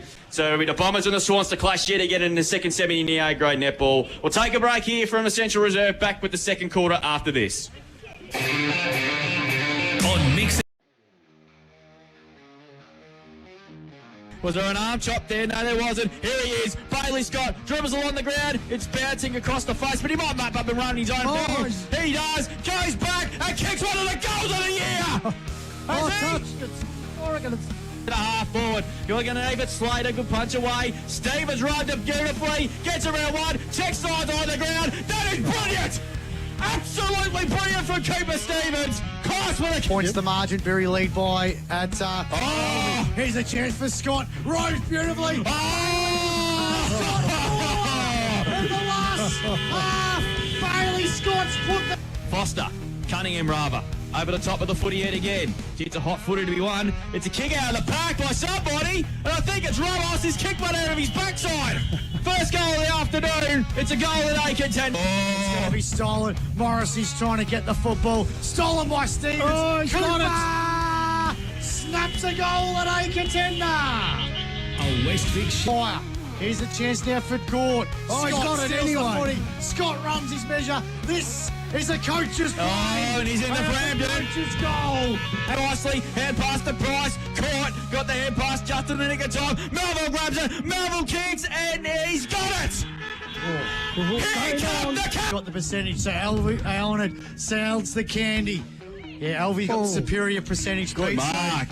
It's a chance now for Tex. Here's a chance. Frampton, 65 out, centering kick, coming in. Oh, what a mark by Darcy Theodore. On the footy, Bailey Scott got the hand pass out. Oh, here we go. Looking. He's a looking. And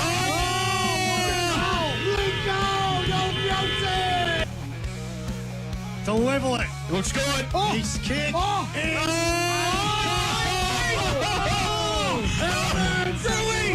Kicks a goal. Scores are level. Oh my goodness. It's 78 all. Egbert getting back there, Howard. And there's the siren. The siren's gone. It is a draw. There you go. And the Colac Imperials are minor premiers.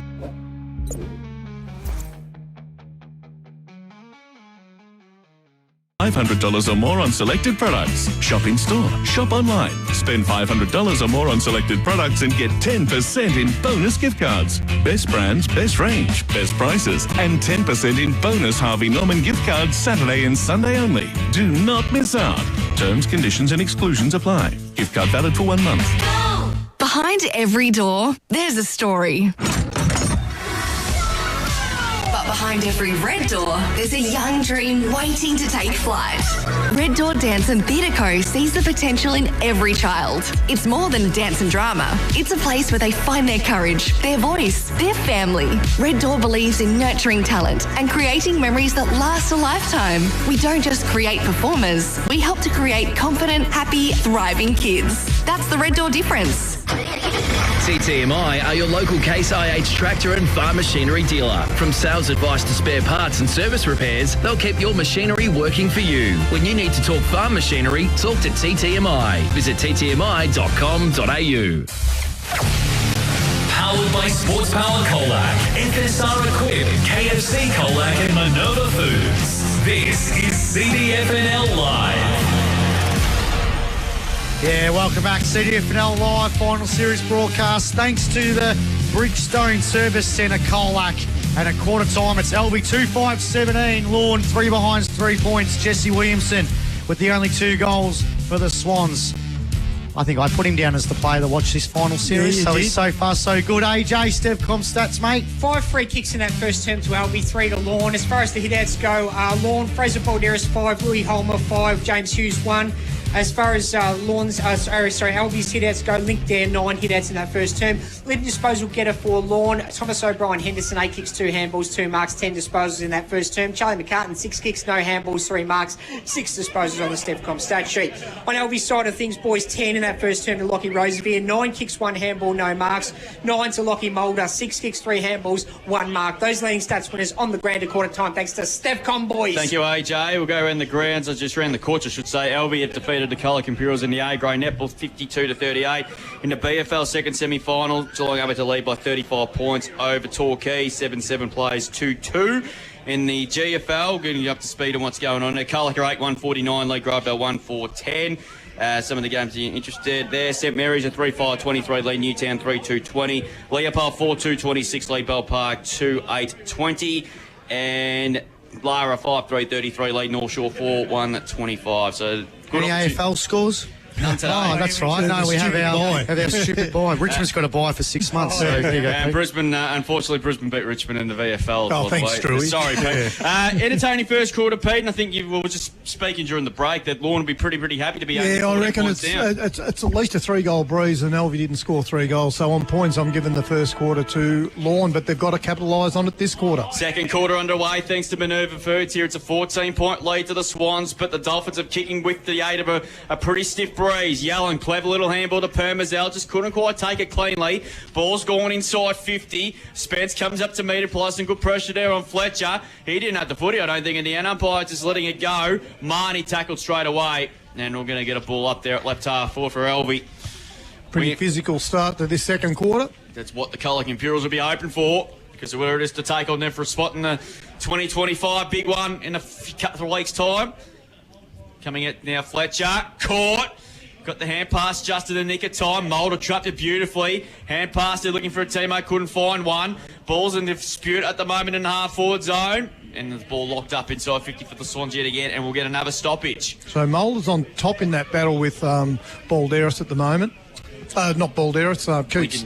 Coming out to meet it there. Riddell, they crash into each other. He picks up the footy nonetheless. Bouncing ball towards the goal square, but Adams kept it really well and just bangs it out of defence up towards the wing position. But Barrow comes up to meet it nicely. Hand pass was a bit of a panicky handball. He's a good chance to recover this up if he can. Mopped up now on that occasion by Permazel. He ran out of room. And the umpire's going to peg him. Oh. Gee, that's a bit of a harsh decision there. I thought he was out of bounds, but a bit stiff there, I reckon. But Lorne have got the free kick nonetheless at half-back. Yeah, I think it's Middleton, or one of the Middleton boys has got the footy now. He's going to play on out of side for the Dolphins. Kick the centre half forward. There, couldn't take the mark. It's going to stay in line as White got the hand pass out to Coots. He's tackled by Dare. They want holding the footy. And it's going to be a throw in there. Be interesting to see if Lorne follows suit of what Lockie Rosevear did in that first quarter and just kick the ball as long as he can. They don't have a player that probably could kick the ball 70 metres, but pick your strongest kick. And I reckon it's Alex Adams who can penetrate that ball about 50, 60 metres on his day. I think they swung De Lorenzo around into defence as well to start the second So he quarter. might be the one, Pete, that plays the one end of the ground all day. Yeah, could be. He's a handy player, Andre, because he plays taller than he is, so he's good on the ground and reasonably strong in the air. He went from full back to wingman in the premiership, didn't he? He did. Turned out to be a decisive move there. Boundary throwing, centre win. We've gone 2.5 in this second quarter here on Mix FM. No score to the quarter time score. It's the Swans 17 to 3. So Dare's got the free kick in the ruck. Lincoln Dare, the Coaches Award winner of 2025. Kicks to Jesse Williamson. McCartan stole it but couldn't take the mark. Riddell's there as well. And there is a ball up. So McCartan's obviously going to play in the back line this quarter. I'll tell you what, though, if they need 4 goals or something in that last quarter, He'll be Pete, going forward. I reckon he's going to go forward. Pull the trigger. Balderas wins the tap out. Here's a chance for Liam Sayers. Sends the ball now to centre win, and Barrow takes a good mark. He's had a good year. Not going to give it a Barrow legal clanger of the day. Give it a Barrow legal class harvest centre mark of the day. Oscar kicks the centre half forward. Oh. A bit of a clip there on the year there, but Will Riddell, he's had a really good year. Talk about players that have really improved. He has. He was very decisive in that game against Lorne. Yeah. I think he kicked 3, didn't he, that day? Like, I know he had a year not playing last year, but he's really improved from when he was here a couple of years ago. Mark. Good mark in defence there by Miles Fletcher for the Dolphins. And they're going to switch play, and here's O'Brien Henderson. He was a bit nervy with ball in hand in the first quarter. What's this like? That's better. Oh, Sean Smart dropped the sitter. That's unlike Smarty. Pushed out of it by Smith, and he get a Darren Jarman kick, but didn't go very far. Coming through now, Ryan. Back to O'Brien Henderson. Chipping ball's okay and finds Curnow. He's got time to go, which he does. Chips it inside to Fox. He marks and plays on. He hopes to kick to centre half forward. Hughes was held with. He got 3 to beat. Ball spills to the back. Danger times looming here. Pazastek couldn't take it cleanly, but he did well. Check sides for goal. Open goal. It's gone through. He doesn't kick too many goals, Corey Bazastek, but gee, the Lorne get the first goal of their finals campaign, and it's also a goal of the day contender. A Westvic Sheds and Garages goal of the day. Speaking of players turning into good players, Corey Bazastek is one of them. He kicks his first for the afternoon and for the game for these sides. It's his 4th goal for the season, and the Dolphins go to 1-3-9. The Swans are 2-5, 17, 4.5 gone, and his Minerva Foods second quarter on the Greg Allen Farm Machinery scoreboard. So the Alvie defence there panicked. Pazastek had a panic when he got to the back of that contest and no opponent near him. So they just lost him somewhere in the play and he was able to finish. Opportunist goal there by Pazastek. He kicked the ripper when we broadcast their game against Illawarra Biak about 6 weeks ago. That was a beauty too. It was Yeldon versus Matthews in that centre square. Riddell kicks the ball forward, dribbles. There's a chance now for Fletcher at half back for the Dolphins. Hand passes to Balderas. Got the hand pass over the top to Sayers. He's been promising. He's been good. Liam Sayers in this first half of the qualifying final. Prazastek couldn't take it. Smith puts him in a bit of pressure for Alvie against Richard White. It's gone out of bounds right in front of that scoreboard here at the Central Reserve. So a boundary throwing. So Fletcher's been good for Lorne too, AJ. He has, Pete. 4 kicks, 2 handballs on the Stefcom stat sheet. Well, 1-3-9, Alvie at 2-5, 17. 5.5 gone in this second quarter. Balderas tries to grab it out of the ruck and he just yanks it forward. Big kick in the right fore pocket. Too big, too many wheat picks for a breakie for big Fraser Balderas. It's gone out of bounds on the full, so free kick to the Swans. Last line of defence. And it's going to be Regan Monaghan to take the kick. How do you say Monaghan, Pete? Monaghan. So, Pete, that goal by Prazastek, just a bit of class and composure by Ed Curnow in that forward in that passage of play, yes, that's right. Yeah, look, he took the short option. Again, we keep harping on it. You just can't bomb long into the forward line. You've got to lower your eyes and look, and that's what Ed Curnow done. It was Monaghan kicks the ball out over the head of Lincoln there. And it's been touched over the line. It'll be another boundary throw. And a lot of play on the outer side there. And that's just where the wind's pushing them. I've just seen Ben Eddy come out of the change rooms, boys. He's got the gear off and he's put his clothes on, so he's done for the day. Oh, really? Wow, Gee, that's a big loss. So that is a big story. Big story looming. I just saw him at the corner of my eye going towards the coach's box. So big blow for Alvie. Such a playmaker too. So free kick's going to go to Big Hughes. So, yeah, you need these big midfielders when the game starts to get right at the heels, the nipping heels in the last quarter. Hughes bangs the ball inside the forward 50 for the Dolphins, but it being marked unopposed by Will Jacobs. Good mark in defence for the Swans. He kicks out a defensive 50 now. Williamson at the sit, couldn't take the mark. Chance now for Haydos Hickey. Got the hand pass out. Here's a chance now for Barrow. Oscar, he kicks, looking for Spence. Good catch. Couple of slip catches there by Emont Spence. He goes inbound. Oh, Yilden couldn't take it. It's been stolen by Fletcher. He goes inbound to Coots, takes a good mark in front of Permazel. The guts of the centre reserve. Coots plays on. He whooshes the ball inside the forward 50 for Lord. And Sir Charlie McCann takes the mark. He called it. I think Will Jacobs was peeling. There was a hold there, but I think there was a bit of 50 cents each way there. So He snuck forward, Pete. He has. The librarian, Pete. Yeah.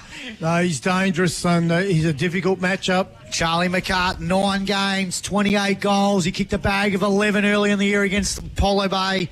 11 VFL games as well for the mighty Geelong Cats. Charlie McCart now 40 metres out, city end. He goes back. Whoa. Didn't like it. Pulled it behind. Can you give him the build-up? And they just do that to you. 1-4-10 to 2-5-17. 7 points the difference. Alvie leading. 8 minutes gone in this second quarter, all thanks to Minerva Foods. It'll be interesting, Pete, to see what Roosevelt does with this kick out. Yeah. So I know Brian Henderson did a couple of kick-ins there as well, and it went all over the shop. So Rosevier's got the footy here, but he's kicking into a pretty strong breeze. But the sun is out. Who would have thought that about 24 hours ago? 5 steps, Wooshka he goes, kicks towards the wing position there. Coots Hughes comes up the metre, roll road by Carmody. Good quick handball to Burrow. His hand pass was a bit wide of Carmody. He wanted the 1-2. Boundary throw in, and Alvie down 1 on the bench with Ben Andy done for the day. Not done in the playing kit, but in his casual clothes. Hopefully try and get an update as soon as we can, but that is a big news there for the Swans in terms of their finals campaign. Something that the Swans didn't need because what happened last year with when they had straight sets with those injuries. Sayers pressured Hickey to the trend. They're appealing for out in the full, the Swans, and they're going to get it. And there's just a little bit of g'day, how you going out there at the moment. And the Swans have got the kick for a Hickey. Centre wing. Outer side of the ground here. So all the players are on the outer half of the ground. Rosevier and McCartan. Looks like Rosevier's just following McCartan everywhere he goes. Well, Taylor's trying to follow Rosevier and Rosevier's trying to follow McCartan. So that's what all the pushing and shoving Swan's is. going forward. Here's a chance. Riddell, 45 out. Open goal. Steers it low. It's bouncing. It's bouncing. It's still in play. Mulder kept it in. Just. Still a chance for the Swans in the forward pocket. Picked up by Dare. Does he miss this time? Oof. Yes, he does. 1 behind. Gee, the Swans have had plenty of chances. Yeah, so bad mistake there from the Lorne defender. He didn't put that through and he should have. They go to 2-6, 1-4 Lorne. They lead is 8 points at the 10-minute mark of this second quarter thanks to Minerva Foods in this qualifying final. The winner to take on the Cats next Saturday. Eduardo Curnow with the kick out. Judy's. Oh, Coots almost just took the mark. Almost centimetre perfect, but ran out of town mark when he was going for the third bite. Boundary throw in front of the netball courts where the Swans did the damage in the A-grade netball.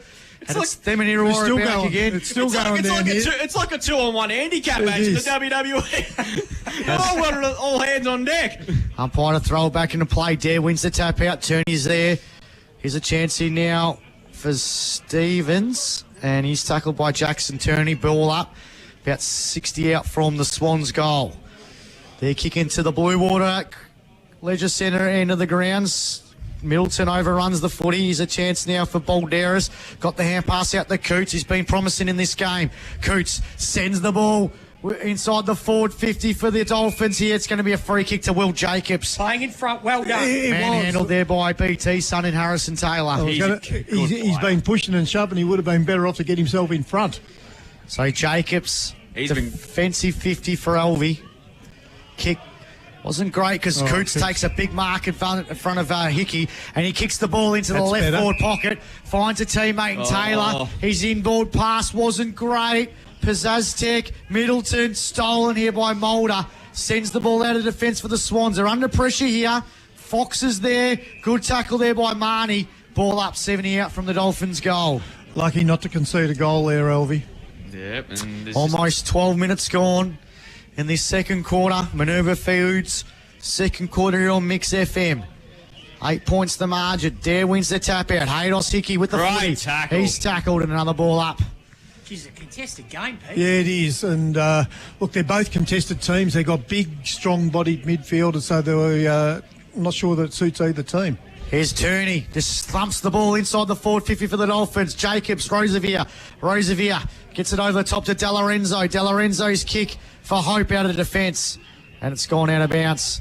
And a boundary throwing. the one thing that the colour comparers will be enjoying, that these two are just going hell for leather when the ball's in dispute. So they'll be enjoying that at the moment on the other side of the fence. Jeez, it's tough to pick a winner from here, Drew. It What a is, game. yeah. I think there's no real, no one really get any real flow in their ball movement because of these conditions. Umpire to throw it back into play. Lockie Rosevier's hair still looking like your man, AJ. Vanderhart, last play to ever smoke a dart, quarter time during a VFL game. Ball kick. Miles Fletcher overruns it. Dare is there as well. Good work there by Smart. Kick goes forward. Permazel had to trace it. McCartan there. Permazel throws in a tackle. It's a hot footy here. Right in the top of the 50 for the Dolphins. There'll be another ball up. Dad's got a good story about Paul Handahar. Is it G-rated, Pete? Yeah, apparently he drank a slab of beer on the Friday night before he meant to play a game at Windy Hill. Okay. It's probably starred the next day, Pete. He did. Some players are like that. I think they're still like that, rolling around the juniors. He's out. Not juniors, the seniors. He's Coots. Coots has a blind on the goal. And he He's a kicks star. an absolute beauty. Oscars with a goal at a contender. A Westfit Sheds and Garages goal of the day. The moment he kicked that ball, he was off. Yeah, he knew. He started celebrating. He's kicked two behinds prior to that, and he's kicked his first. And the Dolphins are making a move in this qualifying final. They're 2-4-16. Alvie at 2-6-18. 14 minutes gone on the Richardson real estate time clock. You just can't switch off for a second in a game like this, but it's just too easy. He ran out the front of the stoppage and had a clear vision of the goals and was able to make the most of it. 8 kicks, 2 handballs, 5 marks on the Stepcom stat sheet. Oscar Coots, boys. Including one goal. We probably should have had 2. Back in the middle we go. We're getting the qualifying final we asked for. Marnie dragged off it by Coots. Should have been holding the footy. Umpire said play on. Middleton hand passed it to himself and he grabbed the footy and drives it inside 50. Through the hands of Taylor. Hughes is lurking again. Rosevier. Curnow trying to pick up the footy likewise. Smith. Curnow's tackled by Rosevier. Ball pinned and we get a ball up and they just smell a little bit of blood in the last few minutes out of the when Dolphins. the whips are cracking, Pete, Ed Curnow's there. Yeah, he is. And Lorne have got the matchup they want now. Rosevier's not near McCartan, who's with Barrow. McKinnon throws it up on this occasion. Dare wins the tap down. Hickey. Coots has been busy. Stevens dragged over the top of the footy. Did he drag it in? Not according to the umpire. And we're going to ball up at 45 around from the Dolphins' goal. As we approach the 15-minute mark. 2-point lead to the Swans. Have led for the majority of the afternoon, but the Dolphins are pressing yet again. Bit of a 0-0 draw on the ruck. Coots has been terrific. Holds it up. And we'll get another stoppage here. Missing Ben Eddy around these stoppages, aren't they? The big body. Oh, We'll try and get an update on him You because... always put him on Coots, wouldn't you, at this point? Yeah, absolutely. you would. Hughes, rope down, Fox, high up and under kick here. It'll be a mark here. De Lorenzo almost. Homer deduct the head. Should be holding the footy. Yeah. Good call, Genick. Yeah. He took them on. Good umpiring. And he get his pin holding the footy. Well done, Lucky Rosevier, and well done by the Swans defence. Saved a certain scoring opportunity. Rosevier winds up. He's going to bang the Swans out of defensive 50 here. Barrow had the sick. Good mark. He's been good. In front of Fletcher. 4 marks, Stepcom stat Yeah, sheet. Oscar Barrow goes inbound, nervy kick, but he finds Tom Smith right in the guts of the central. Kicks the centre half forward. just. It's a good one to Lockie Mulder. Mulder puts it inside the 450. Dare's out. Dare's got off the leash. Dare's off the leash and he takes the mark. And he'll go back in the left forward pocket and he'll have a shot for goal. He's kicked a couple of behinds. He's had a nervy start in this qualifying final. He had a shot in the first quarter pretty much at the top of the goal square and missed. Yep. He's against the breeze this time. It's a great kick from Mulder. He kicked it to the space, not to Dare. So he made Dare, who already had the break on Adams, was able to run, keep running at the ball and take an easy mark there. 2 behinds already for Dom Dare. Love a goal here, wouldn't he? The 64 goal kicker for 2025. He likes it. He goes back and he kicks it. Our first goal this afternoon up at the Leisure Centre end. And Dom Dare's got his first, and they go now to 3-6-24 on the Greg Allen Farm Machinery score. That's Alvie, 2-4-16. The Dolphins, and we've played 17 minutes in this second quarter. So that's another forward thrust by Lockie Rosenberg. Yeah, that's right. He starts those off. The ball carried a little bit longer, and Oscar Barrow's been good today. His contested marking's been really good. 4 marks on the Stepcom stat sheet. He's doing real well. But again, for both teams, the value of putting that ball to space. Just don't bomb it in long to the top of the square. 100%. Yeah. Kicked his 500th goal for Alvie last week. Dom Dare, that's 502 now. And goal number 65 for the year. Hasn't missed a game this year. Lincoln Dare, in fact, couldn't quite take it on this occasion here. Ball spills at the back. Coots has been enormous in this second quarter. Folks to kick up towards left half forward. Curto had to work hard. Good defensive work by Permazel. Ball's bouncing towards the 50, and the ball's gone over. We'll get a boundary throw in.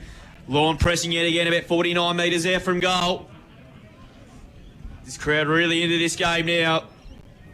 The last 11 meetings has been decided by an average margin of 8 points. And we could be very well heading down that path again, you would assume. Carlton Imperials await the winner. But now Alvie will take on the Bombers in the A-grade netball second semi next Saturday.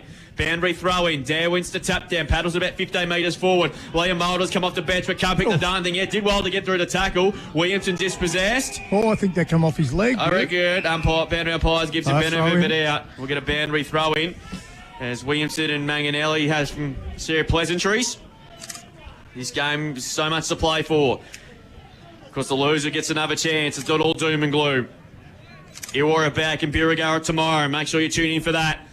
Promises to be a beauty. Palmer unopposed. Wins the tap down. Fox. Game tackled. And we're getting another ball up here as we approach the 19-minute mark.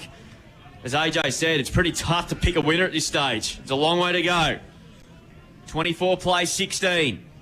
The Swans lead by 8 points. They've led for the majority of the afternoon. Dare hacks to kick up towards the wing. Permazel, his kick was partly smothered. Goes back in and after it again. Rosevier, good handball over the top down to Mulder. High kick, Dare. Oh, and it's had to come. He did well there. Good umpiring. Mulder didn't have the footy. Smart. Oh, they're going in like 9 pins at the moment. Gee, it's a hot football. Ball pin. We get a ball up there. Gee, that was brave from Alex Adams. It was. Yeah, ball up here. I reckon Dare might be in a little trouble. Yeah, ball thrown up. He's a bit lucky. One down there by Lincoln Dare. Here's Hickey now for the Swansea. Break a tackle. Kick up towards centre half forward. Spence at the bell of the ball. Couldn't quite get there on this occasion. Getting back there. Kick up the ground smartly with Spence. Fox couldn't pick it up. He picked up. Gets tackled high. And the Dolphins defence let off the hook, and Fox will take a free kick at right half back. Fox at half back. One of the real good improving players of the competition. And definitely one of AJ's favourites. He's just banned of yelling out his last name. Kick looking for Holmer. Couldn't take the mark. Hickey. 2 veterans, Hickey and Holmer. Sayers, though, got the hand pass out. Looking for Coots. Well done, Almost Monahan. stole it there by Jensen Monahan. Got the hand pass over the top to Regan Monahan. Got it to Jesse Williamson. He's kicked a couple in this qualifying final. Marnie's underneath this. Chance there again for Jensen Monahan. Kicks inside the forward 50 there with the footy. Hand pass over the top to Spence. Got it over top to Mulder. Mulder tied up against the boundary. Has a shot. Bouncing ball. No, it's going to go through for out of bounds. Still a good result, though. Yep, so going to be a throwing deep inside the forward 50 for the Swans, who have done a lot of attacking. They've been able to get a goal against the Breeze, which is a winner. Lorne weren't able to do that in the first quarter. Easiest way to defend is to keep it in your forward 50. 20 and a half gone in this second quarter. Minerva Foods second quarter. It's a big tackle at play. It's going to be a free kick to Lorne in defence. Been a good last. Manganelli. They responded well here, Alvie, in the last 5 minutes. Yeah, they have. Manganelli now sends the ball outside the defensive 50 to Sayers. Leo's son.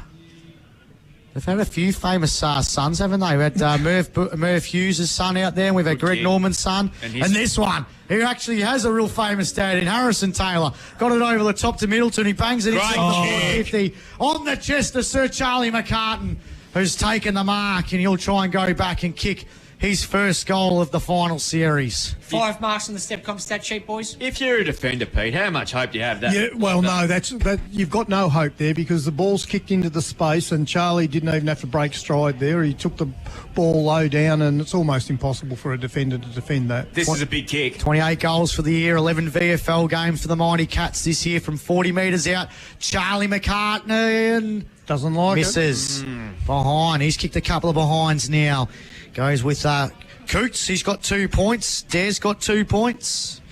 And Lorne go to 2 goals, 5-17 to 3-6-24. 7 points the margin on the Greg Allen Farm Machinery scoreboard. 22 minutes gone. So Andre De Lorenzo is the matchup for Charlie McCartan at the moment. So both coaches sort of shifting the magnets around at the moment. So it's going to be Roosevelt to take the kicking duties here. So this next few minutes are going to be highly vital for both teams going into half-time. So Roosevelt now's got the footy here with the wind still hovering around. Gee, that's an interesting kick. That is an old mongrel finger-breaking up-country punt kick that died on its trajectory. A kick from the heel. Yeah, it was a funny kick. I think you could have said a few more words then, Drew. Yeah, I said I'm lucky I didn't say something else. Banbury throwing 55 out from goal. I see you got stuff up of the week last night. What did I win? I don't know. You'll have to ask Slippy. What did I do? Called the junior player by the wrong name. Oh, no. 5 times. Lincoln Well, he gave me the wrong name then. Well, it's the wing position. Ball spills to the back again. Holmer trying to come through with Fox. Broke the tackle. Got the hand pass somehow. I was going to say that's not a hand pass. It was a throw. And Hickey will take the free kick at between wing, half-back and wing for the Swans, who are just going to slow it up. He'd be happy to take a half-time beat in front because Lorne have been pressing. And he thumps it long up towards the wing position. It's very wide. In fact, Holmer, Spence, not out the forward corner. It was come off hands. We're going to boundary throw in. So this could be quite a long quarter, boys, if the first quarter was anything to go I think it was 27 and a half. I think Yeah. our first quarter went for. So this quarter's gone 23 and a half now. With that 3 goals kicked, 2 to the Dolphins, 2 goal, 2 to 1 goal, 1. But the Swans hold sway. Banbury throw in. Dare wins to tap down. Coates has been a big second quarter. Hacks the kick, only didn't go very far. Picks up the footy yet again now through traffic. Well played to Kerno. Just got the hand pass, just looking for Fletcher. He slipped over. Barrow off the ground, but they got the numbers in defence. Jacobs picks up nicely. Missed the target and Barrow turnover. Kerno's kick was smothered by De Lorenzo. Gee, it's a hot footy to be won inside Lorne's 50. I think De Lorenzo's elbow smothered that kick there, and he's gingerous. And he got in the funny bone, I think. It did, and it's not that funny. Nah, it's funny to us. Ball thrown up. Hughes wins the tap down. Burrows had a big first half, and there is half time. Oh, this game is evenly poised. And we don't know who was going to win this one, to be honest with you. He's in trouble, De Lorenzo. Yeah, he's really hurt. Gee, they don't need another injury. No, they don't. They've lost Ben Eddie for the afternoon. Hopefully nothing too serious with him. Hopefully try and get an update with him. But it's half time in the qualifying final. And like I said, this game is evenly poised. It's the Swans 3-6-24. Leading Lorne 2-5-17. Goal kickers at half time for the Swans. Jesse Williamson has 2. And Dom there, the single goal kicker, and a couple of the singles to the Dolphins through Oscar Coots and Corey Bazastek. Early this afternoon, it was Alvie through to the second semi-final of the Agro Netball, I think for the 5th or 6th consecutive time, which is unbelievable. 52-day defeat the Colac Imperials 38. We'll take a break here on CDFNL Live.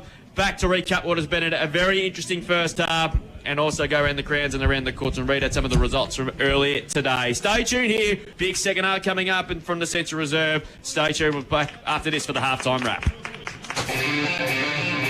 On Mix FM, this is CDFNL Live. Calling all local musicians. Do you want your music heard by a wider audience? Oh, yeah! Mix Brecky is looking for talented local artists. Was there an arm chop there? No, there wasn't. Here he is. Bailey Scott dribbles along the ground. It's bouncing across the face, but he might map up and run his own field. He does. Goes back and kicks one of the goals of the year. touched it. Oregon. A half forward. You're going to leave it. Slater, good punch away. Stevens runs it beautifully. Gets around one. Check sides on the ground. That is brilliant. Absolutely brilliant from Cooper Stevens. Class with a Points the margin, very lead by at. Here's a chance for Scott. Rose beautifully. Oh! In the last half, Bailey Scott's put the. Foster, Cunningham rather. Over the top of the footy yet again. It's a hot footy to be won. It's a kick out of the park by somebody, and I think it's Ramos. He's kicked one out of his backside. First goal of the afternoon. It's a goal that they contend. It's going to be stolen. Morrissey's trying to get the football. Stolen by Stevens. Oh, he's got it. Snaps a goal at a contender. A West Vic Fire Here's a chance now for Gort. Oh, he's got it steals anyway. the footy. Scott runs his measure. This is a coach's play. Oh, and he's in the pram, dude. Coach's goal. Nicely, hand pass to Price. Caught, got the hand pass just in the nick of time. Melville grabs it. Melville kicks, and he's got it. Got the percentage, so Alvie sounds the candy. Yeah, Alvie got superior percentage. Good Pete, mark. So it's a chance now for Tex. There's a chance. Frampton, 65 out, centering kick, coming in. Oh, what a mark! Great mark by Darcy Theodore. Hole in the footy. Bailey Scott got the hand pass out. Oh, here we He's go. looking. He's a looking. And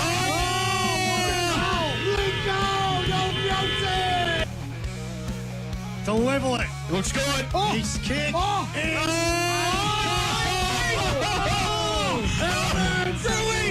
Kicks the goal. Scores are level. Oh, my goodness. It's 78 all. Egber getting back there, Howard. And now it's the siren. The siren's gone. It is a draw. There you go. And the Colac Imperials are minor premiers.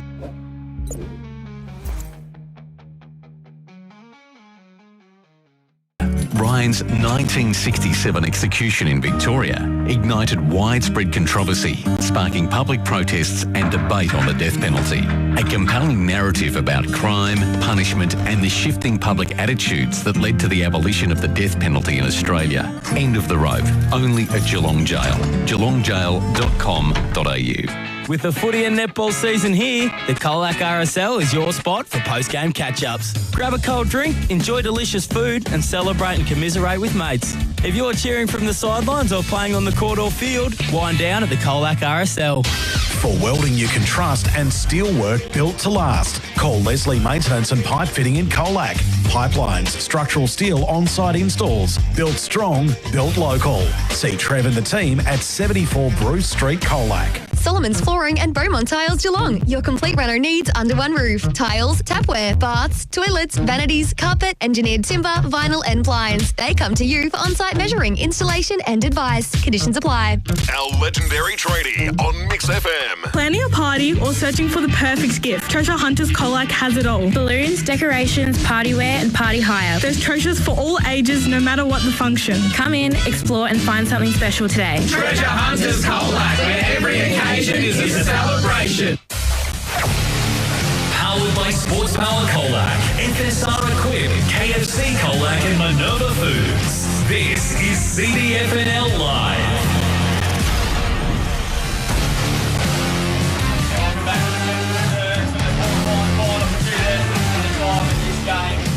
Evenly poised. That's better. And it is a 7-point lead to the Alvie Football Netball Club. They lead at the moment 3-6-24 to Lorne 2-5-17 with the winner to take on the Colac Imperials for a spot in the 2025 Grand Final.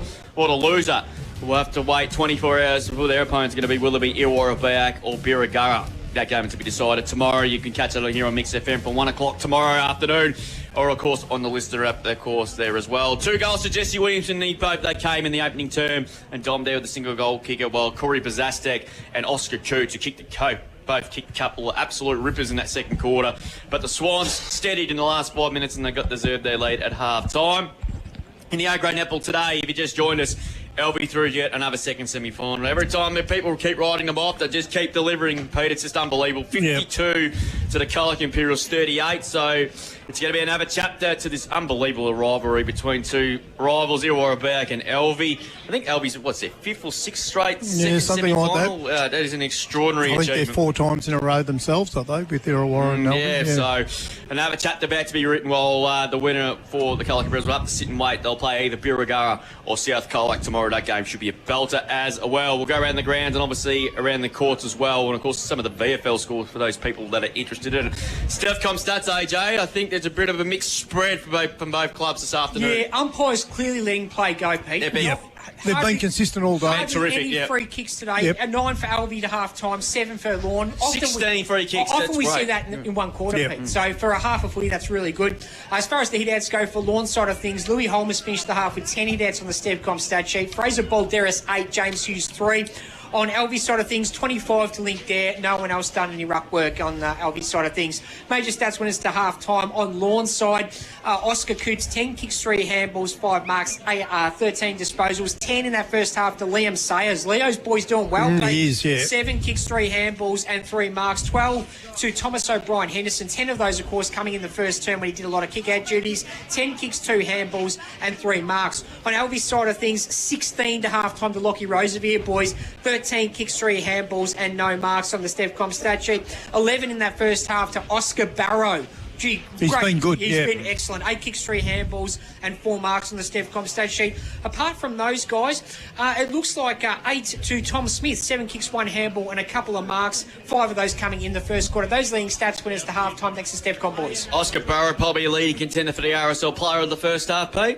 Yeah, no, he's been impressive down there across half-back, and his contested marking has been really good, and Smith has been a good foil for him down there as well. So those two boys there, and Oscar Coots has really come back. It's a great battle there between Oscar Coots and Mulder there in the centre square, and probably late in that quarter, Oscar Coots done a little bit of damage getting himself out the front of the stoppages. The players on either side, Pete, that look like the game breakers are Coots on Lorne and Rosevier on Alvie. Yeah, so Alvie will be wanting to get the ball in Rosevier's hand in this quarter when they're kicking with the breeze, because every time he touches it and kicks it, he does. It turns to goals. It puts the Lorne defence under enormous pressure when he covers the ground that he does when he kicks the ball. So I think from both teams, there's 2 goals with the breeze. It's probably a 3-goal breeze, so it's scores have been tough to come by.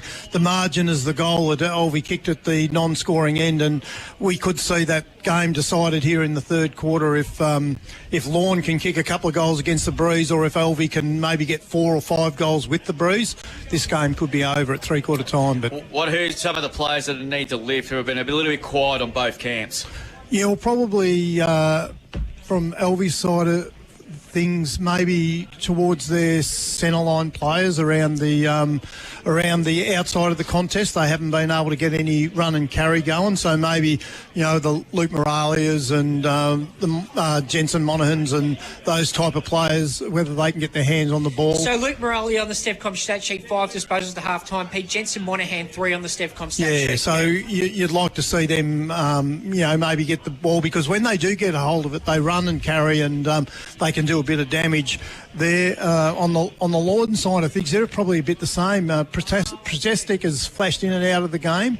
4 kicks. Yeah, so you probably expect a little bit more from him. We think he's a class player. He's played in the league footy, so probably four kicks in a half is probably a bit down.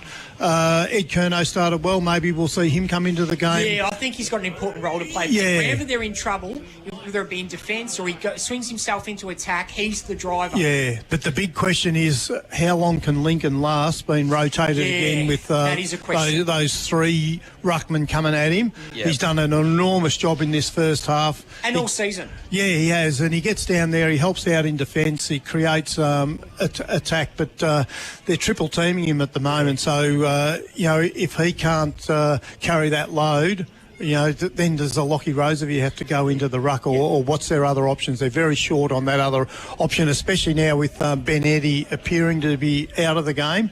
That's a big loss for Alvie. Yeah, speaking of big losses, like you mentioned, Ben Eddy looks like a calf injury, so unfortunately we'll hopefully get some scans during the week. So he's going to be a big loss in terms of the interruptions of their premiership campaign. Unfortunately, around the grounds, Carlac Under-18s unfortunately did not win their second semi-final today. They lost by 17 points against Barwon Head. Some of the GFL scores, and there's a couple of absolute whitewashes going on there at the moment. Neelshaw and Lara's pretty tight. If this player HQ up just hurries the hell up or whatever it wants to do. But South Barwon got the job done, so they've done what they have to do. Just have to rely on a couple of results. Carlac a 9-3-57 lead Grovedale 5-4-34. North Shore 9-2-56 lead Lara 7-5-47. St Mary's have done a number on Newtown and Chilwell, 10-5-65 to 3-3-21. And Bell Park 6-8-44, currently staying the 5 as it stands right now, leading Leopold 5-2-32. In the BFL second semi-final between Geelong Amateur and Torquay. Geelong Amateur 31 points in front of Torquay. That's also at half-time. Hamden League scores. There was a couple of results that had a margin on that. South Warrnambool 6-7-43, lead Port Fairy 5-3-33. North Warrnambool 9-8-62, lead Hamilton Kangaroos 2-3-15. Warrnambool 5-14-44, lead Training Mortlake 5-6-36. Koroit 12-12-84, lead Camperdown 3-4-22. And Portland 13-6-84, lead Cobden 5-4-34. And in the GDFL qualifying final, you see, we haven't seen the pictures of the ground at St Albans ground. It's unbelievable. North Geelong 6-9-45, lead at Belmont 5-5-35. We'll take a break here on CDFNL Live. Back with a massive second half to this qualifying final. Who's going to take on the Cats next Saturday? Don't miss out. We'll be back after the break for the big Sports Power Colac third term. On Mix FM, this is CDFNL Live. Bobcat. That's a name worth roaring about. FSR Equip is the authorised Bobcat dealer for Southwest Victoria and specialist for Bobcat mowers and compact tractors. From the residential ZT2000 to the commercial grade ZT7000, Bobcat mowers provide a flawless cut every time. Need more muscle? Bobcat compact tractors are built to tackle any job with ease, from mowing to heavy lifting. Follow the sound of the roar and get to FSR Equip. Hugh Murray Drive, Colac East. Bobcat, one tough animal. It's been a tough run, dry conditions, tighter margins, but the harvest is on the way and it's time to make it count. At Greg Allen Farm Machinery, they're here to help you gear up.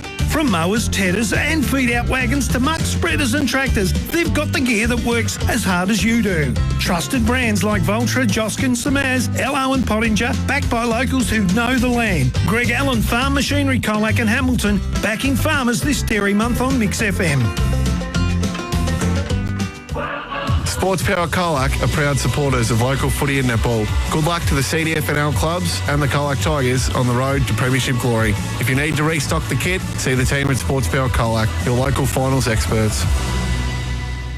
With the footy and netball season here, the Colac RSL is your spot for post-game catch-ups. Grab a cold drink, enjoy delicious food and celebrate and commiserate with mates. If you're cheering from the sidelines or playing on the court or field, wind down at the Colac RSL. Running low on storage space? Backyard cluttered with tools and equipment? It's time to reclaim your space with a high-quality shed from Westvic Sheds and Garages. Westvic Sheds understands the importance of a reliable, durable shed that meets all your storage needs. Westvic Sheds are built to last, constructed with premium materials and expert craftsmanship. Get in touch with the Westvic Sheds and Garages team to get the process started. Westvic Sheds and Garages, Princes Highway, Colac West. Quality and professional earth-moving solutions, that's LGK Earthworks, a family-run business tackling your rural, civil and landscaping projects. For a free, no-obligation quote, lgkearthworks.com.au. Check out their exceptional eye for detail on Instagram. Looking for professional NDIS support in Colac, Geelong or Warrnambool? Southwest Individual Support is here for you. The experienced team assists with support coordination, support work and community activities. southwestindividual.com.au. Step inside Victoria's most intact 19th century prison, Geelong Jail. Built in 1853, it housed notorious inmates like Bushranger Frank McCallum and Mark Chopper Reid. Explore chilling execution sites, authentic prison cells and tales of daring escapes. Walk in the footsteps of Australia's criminal past, daily from 12 till 5. Dare to uncover the secrets within? Visit geelongjail.com.au to plan your journey into the shadows. 10% in bonus gift cards at Harvey Norman. This weekend only. Get 10% of your purchase price in bonus gift cards when you spend $500 or more on selected products. Shop in store, shop online. Spend $500 or more on selected products and get 10% in bonus gift cards. Best brands, best range, best prices, and 10% in bonus Harvey Norman gift cards Saturday and Sunday only. Do not miss out. Terms, conditions and exclusions apply. Gift card valid for 1 month. Your locally owned and operated Harvey Norman, Warren Ponds. Powered by Sports Power Colac, FSR Equip, KFC Colac and Minerva Foods. This is CDFNL Live. Yeah, it's the CDFNL Live Final Series broadcast thanks to Bridgestone Service Centre Colac. Big third quarter coming up. The Swans lead at 3-6-24 to 2-5-17. Jesse Williamson's kicked a couple of goals for the Swans. Dom Dare 1. And for the Dolphins, Corey Przaztek and Oscar Coots, the goal kickers for the Swans. Sunbathed Central Reserve here. Who would have thought that 24 hours ago, Maxie? Oh, it's a beautiful day. It's still cold. It's still about 9 degrees. So McCartan's gone back, and Andre De Lorenzo still manning him up. And Taylor is still paying attention to Lockie Roosevelt. Here we go, the third quarter, thanks to Sports Power Colac is underway here. This is a big third term for both these clubs. Hughes out of the centre now, grabs it up towards centre half forward. Important contest to be won. Smith comes in, played a good pump there on Manganelli there. They're going after it. Both each other will get a ball up. Ed Curnow in the middle, Pete. Yeah. If you just joined us, Ben Eddie done for the day. Looked like a calf injury. We'll get scans on that during the week, of course, but he looked did not look good at all. Lincoln Dare snapping the ball to bouncing footy now towards centre half forward. Attacked it nicely with Spence. Quick kicks it inside 50. Dom Dare at the back. Good mark with courage. McCartan took a class over centre mark of the day. Double teamed him again. Yeah, Pete. they did. Yeah, they just can't drop that ball inside to the top of the square. Gee, that was a good mark. He had his eyes on the ball the whole time and did not take his eye off it one iota. And he drives it long. Lorne have got the numbers again. Coming through, Balderas couldn't take it. Here's a chance for Hickey. Hand pass it now to Marnie. Centering kick inside That's 50. better. Here's Dom. Well, won by McCartan there. He was never going to... Here's Morelli, a chipping ball over the top. And the mark being taken there by Marnie. He ran hard to receive it. And he'll go back from 30 metres out, 45-degree angle. And this for the all-important first goal of this second half. Much better entry there from Sam Marnie. He put it in a dangerous position, not that long bomb to the top of the square, and it creates chaos when they bring the ball to the ground. Speaking of that, Pete, a ruck clash in the half back for Alvie. Link there, just put it on the boot, got it in space. As Marnie comes in there and he kicks a goal. The Swans strike first in this second half. It's a big one. And the margin get out to a 13-point buffer. They're 4-6-30 on the Greg Owen Farm Machinery scoreboard. He's first for the afternoon. Lorne go on to remain on 2-5-17 Greg Allen Farm Machinery scoreboard. That is Sam Marnie's, Pete. 14th goal for season 2025. Goal. Yeah, and he was the person that kicked the ball inside 50 and created that chaos, and he got the reward for it in the end. So great play there from Sam Just Marnie. get the ball into space, boys. Yeah, that's right. Just don't kick it to the top of the square. Yeah. It's too predictable. So back in the middle now, Dare up against Big Hughes in the ruck. Hughes wins the tap out. Curnow hand passes the Coots and he tries to pass through the centre of the central. O'Brien Henderson's there, edge of the centre square. He's going to get a free kick here, Thomas O'Brien Henderson. He quickly gets the hand pass over the top to Curnow. Curnow kicks now to centre half forward and the right forward flank. Roosevier's there as well. We're on the top of the 50. It's a chance now for Brazaztek. He's tackled about 45 metres out right in front of the netball courts here at the Central Reserve. So it'll be another ball up. So Lorne kicking to the Blue Water Fitness end of the ground here. Alvie to the city end. Dare wins the tap out. Here's a chance now through Curnow. Hand passes to the Coots. Kicks was smothered, but it's going to roll to the top of the goal square here. Barrow, hand pass. Went straight to Smith. He's tackled in the right forward pocket. Brazaztek steals the football. And it'll be another ball up. Taylor's legged onto the ground and it'll be a ball up again. Right forward pocket again. Still in front of the netball courts. Better work there from Brazaztek. Much more aggressive at the ball. Hughes wins the tap out towards the boundary. Here comes Dare. Roosevelt gets it over top to Mulder. Mulder kicks now. Grandstand side wing. Good mark there by Liam Mulder. So Lockie to Liam. Liam's got the footy now between centre wing and half back for the Swans. He'll kick now. Grandstand side. Balderas uses the mid. Comes off hands. Marnie kicks a high up and under one there. Coots does a Shane Ward leg break. That football. De Lorenzo overruns it. He's on centre wing. Hand passes to Marnie. Has to get out of the press tackle. Umpire's going to pin him. Hole in the footy. So Corey Brazaztek takes the free kick for the Dolphins. Right on centre wing. So McCartan snuck forward here. Canteen side of the ground here. Brazaztek kicked a wonderful goal in the second quarter. He's going to load up. He's going to kick it now to the right forward flank. Centimetre perfect to Sean Smart. So Smart now. Right on the 50. He's going to wind up. He's going to kick it to the right forward pocket. Barrow punches it. Comes out to Middleton. Can Middleton get a ball? What a tackle. Boots onto the ball. It's going to be a tackle. It's a free kick. Yeah, that's a fantastic tackle there from Oscar Premium Barrow. group painting there by Player of the day. Barrow. And it's a player of the day, and the Swans work it out of defence. Great defence by Barrow. He's had an unbelievable game so far. As Liam Mulder now marks from the kick from Monahan. That was Jensen. Kicks towards the wing position there. Williamson at the back there. Punched away by Ryan. Here's Lockie Mulder again. It's been terrific. Good handball now to Williamson. He wants the corridor and he's got Spence on his own. He marks it too far out to score. 55 metres out. Go to centre and kick. Moralia. Good defensive work by Sayers, but Moralia quickly. Was he legged? No, he wasn't. Ball still in the dispute again. Cooch locked up. Bullpen, we're going to get a ball up. At 40 to 45 around from the goal, the Swans are attacking. Again, a better entry there from Alvie. Created the chaos, took the short options. Ball thrown up again. Dan doing the ruck work yet again. Competing that time by Hughes. Comes out to Stevens. Hand pass missed the target. Marnie. Free kick, high contact. And it's going to go to the Swans to be taken by Liam Mulder. Put his head over the footy. And tell you what, Drew, if Alvie kicks a goal here, give it to Oscar Barrow, Pete. Yeah, He's the one. Yep. He's the one. Should have been a goal at the other end. Absolutely. Yeah. 12-point play. Speaking of guys who've had another really good year, Liam Mulder's one of them. It's a great story too. He's directly in front. Just the 5 goals for season 2025 from 40 metres. Directly in front, and he's stayed to the right, and it stayed right, and it's hit the behind post on the full.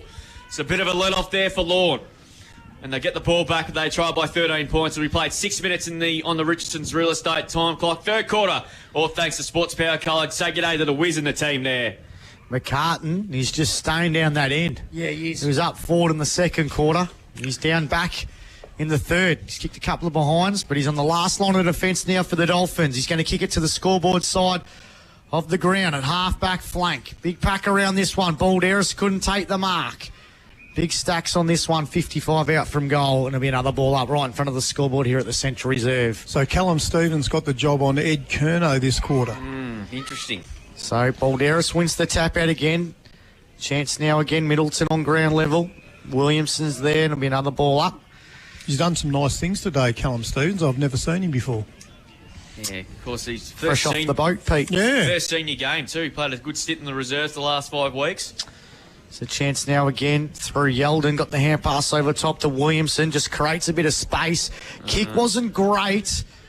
Turney's there. It's gone to the middle of the ground. Good work there by Middleton. Balderas to Curnow. Curnow wasn't a great kick there. Stolen by Balderas. He charges his way through like Dusty Martin there, but his kick wasn't great. Stacks on this one in the middle. And it's going to be a hole-in-the-ball decision against Riddell. He did dive on it. Free kick to Balderas. The rampaging Balderas there. Fraser winds up. He's kicked it in the back of the scone of Sam Marnie as Williamson, Jesse. Free kick. And he's going to get a free kick. So free kick to Jesse right in the guts of the central now, in between the two centre circles. Oh, not there. He kicks a high one inside the forward 50. Oh, you can And see that a mile Sir away. Charlie McCann takes the mark 3 minutes ago. Pete Mulheron saw it. And he plays on for the Dolphins. Pete Mulheron thinks he's still coaching.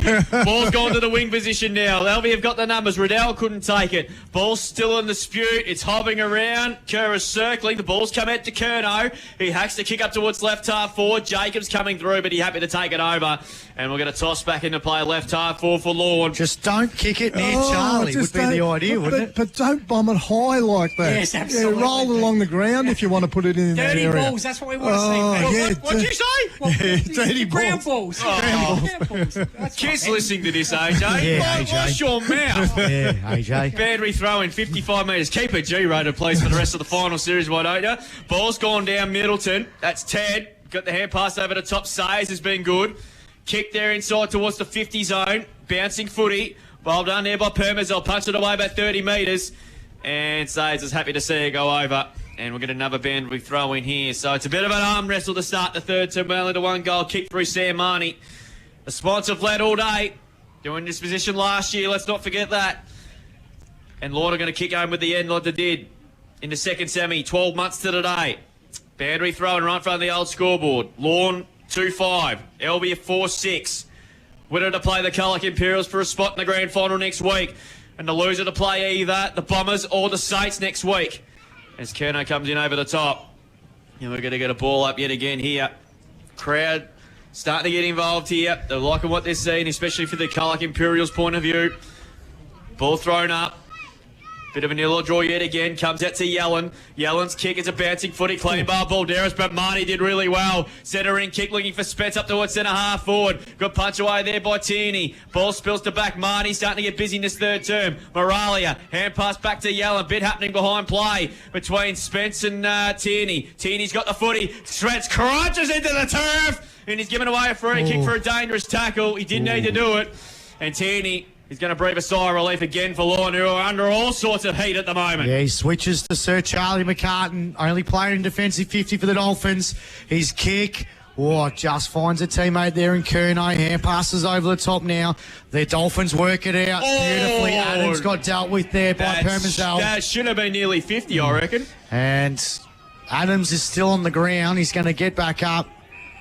Adams needs to take the kick as the mark there. O'Brien Henderson wanted to play on. He's very lucky. That should have been 50 metres. Adams got it to Curnow, got it to O'Brien Henderson, back over the top to Curnow, the old 1-2, the trick pony. It's Curnow, sends it to centre half forward. No one can take the mark. It's on the top of the 50. Coots with the football. Gets out of the Jacobs tackle. Brazaz Yeldon's held. He's held. He's almost lost his head in that tackle. Yeldon now sends the ball out. Maragula's got the outer side wing to himself. He takes the mark. Takes a breath. Luke Maragula with the football. What can he do? He's just sensible sort of position there. Kicks looking for De Lorenzo over his head. He had too much time to think about it then.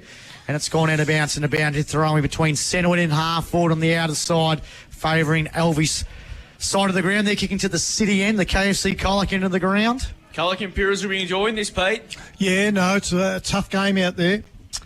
Umpire to throw it back into play. 11.5 gone in this Sports Bell Colac third quarter. Swans with a 13-point lead. Hughes wins the tap out. Comes out to Maragula, who kicks the ball to centre half forward. O'Brien Henderson wins the battle against Spence. Backwards hand pass to McCartan. McCartan kicks and he finds a teammate Middleton. Ted, hand pass over the top now to Sayers. Sayers now goes inbound, went straight to Lockie Mulder, who takes a good mark for the Swans. He's got options in the middle. That's been ignored. He better be quick. Coach got him. He didn't see him coming. Holding the footy. What's that saying, Max? I've got coffee. Suck up on him like a librarian, Thank boys. you, Pete. There's Coos. I put him under the spot. That's not a good kick, though. And Jacobs has taken the mark there as well. Fortunate to get out of that, Alvie. He never heard him coming. Did Lockie Mulder. As Jacobs has got the footy. See, I've been saying that too often this year that they've even made a Toyota ad over it. That's exactly right. As Riga Monhan marks from Permazel's kick. He goes short to Stevens. First senior game for the year and a final. He has to pull the trigger now. That's a dangerous call to the middle. Rosevis punched away, but he's going to get a free kick against Taylor. Oh. And what's he done here? Good umpiring. That's a bit sensible. I reckon the Swans are another one down on the bench. Tom Smith doesn't look too great. He's wobbling on the bench and he's got the jacket on. Yeah, so the Danto on the bench out of the Swans. So bit of a walking wounded there. De Lorenzo, the runner, got in the way, but he almost took a rip and mark. Cops up now to Fletcher. Fletcher's kick there. This game's got up a level here. White, hand pass inbound to Louis Homer. Runs to the 50. Did really well. Dispa quickly disposed of it. No free kick. Comes out now to Middleton. Dribbles along the ground. It's going through for a ripper! What a goal, Jesse Middleton. It's game on in its qualifying final. Goal of the day contender. A Westvic Sheds and Garages goal of the day. He hasn't had too much of the ball today, Jesse Middleton, but we know what he's capable of. That was a super goal. And the margins are starting to tight up yet again. They go to 3-5-23 to Dolphins on the Greg Allen Farm Machinery scoreboard. LV 4-6-30. We're coming up towards the 14-minute mark of this Sports Bout Colac third quarter. Greg Allen Farm Machinery scoreboard. Pete, this game's gone up 11. It has, and that was the goal that Lorne needed. It's the answering goal to Alvie's goal in the second quarter when they scored against the Breeze. So that's their first goal against the Breeze. So back in the middle, 7 points the margin in this qualifying final. Dare wins the tap out. Goes forward. Matthews chasing the ball, kicks off the ground beautifully. Looking for a teammate there and Taylor. Fox is lurking, so is Monaghan. Backwards kick, under pressure. Lincoln Dare sends the ball from centre half back to the centre of the ground, and O'Brien Henderson underneath it takes a good mark. His kick wasn't good, could be turned over. Fox with the football. He's gone. He's tackled by Yeldon, and it's a free kick to the Swans right in the guts of the Central Reserve. He zigged when he should have zagged, Max. No, it got McCartan's a loose behind the footy here too, so they better not cop this one up this time. Allen now with the football. He goes across the centre square and he finds Riddell. So Will Riddell now with the footy, just taking a breath. He sends the ball now to centre half forward. Link there, couldn't take the mark. Bounces off Spence's hands. Spence picks up the football. Dribbling kick. Chance here now for Jesse Williamson. Number 3. He snaps and he goals. He's got 3. Swans get the answer. Goal at a contender. A West Vic Sheds and Garages goal of the day. 5-6-36 the Swans, 3-5-23 the Dolphins. Greg Allen Farm Machinery scoreboard. And then this is the Sports Power Colac third quarter. We've gone 15 minutes on the Richardson Real Estate time clock. It was almost a goal against the flow there. You felt like Lorne were just starting to get on top there, and that's a handy goal for Alvie. I reckon the move, Pete, when Husey left the ruck and Holmer went in there, Link there started to sniff a bit, you know. Yeah, I reckon you're right, Max. There's only 2 on the bench for Alvie. So they've lost Eddie in the first half, and Tom Smith hasn't. He's been good today too, Tom Smith. So got Coronas on the sidelines as well. That's waiting to come back into the side. Yeah, we played a couple of games in the twos in the last couple of weeks as well. Back in the middle here now. Swans get the answering goal, but what can the Dolphins do through Middleton? In fact, it's Sayers kicks inside 50. Good mark, Husey! Got in front.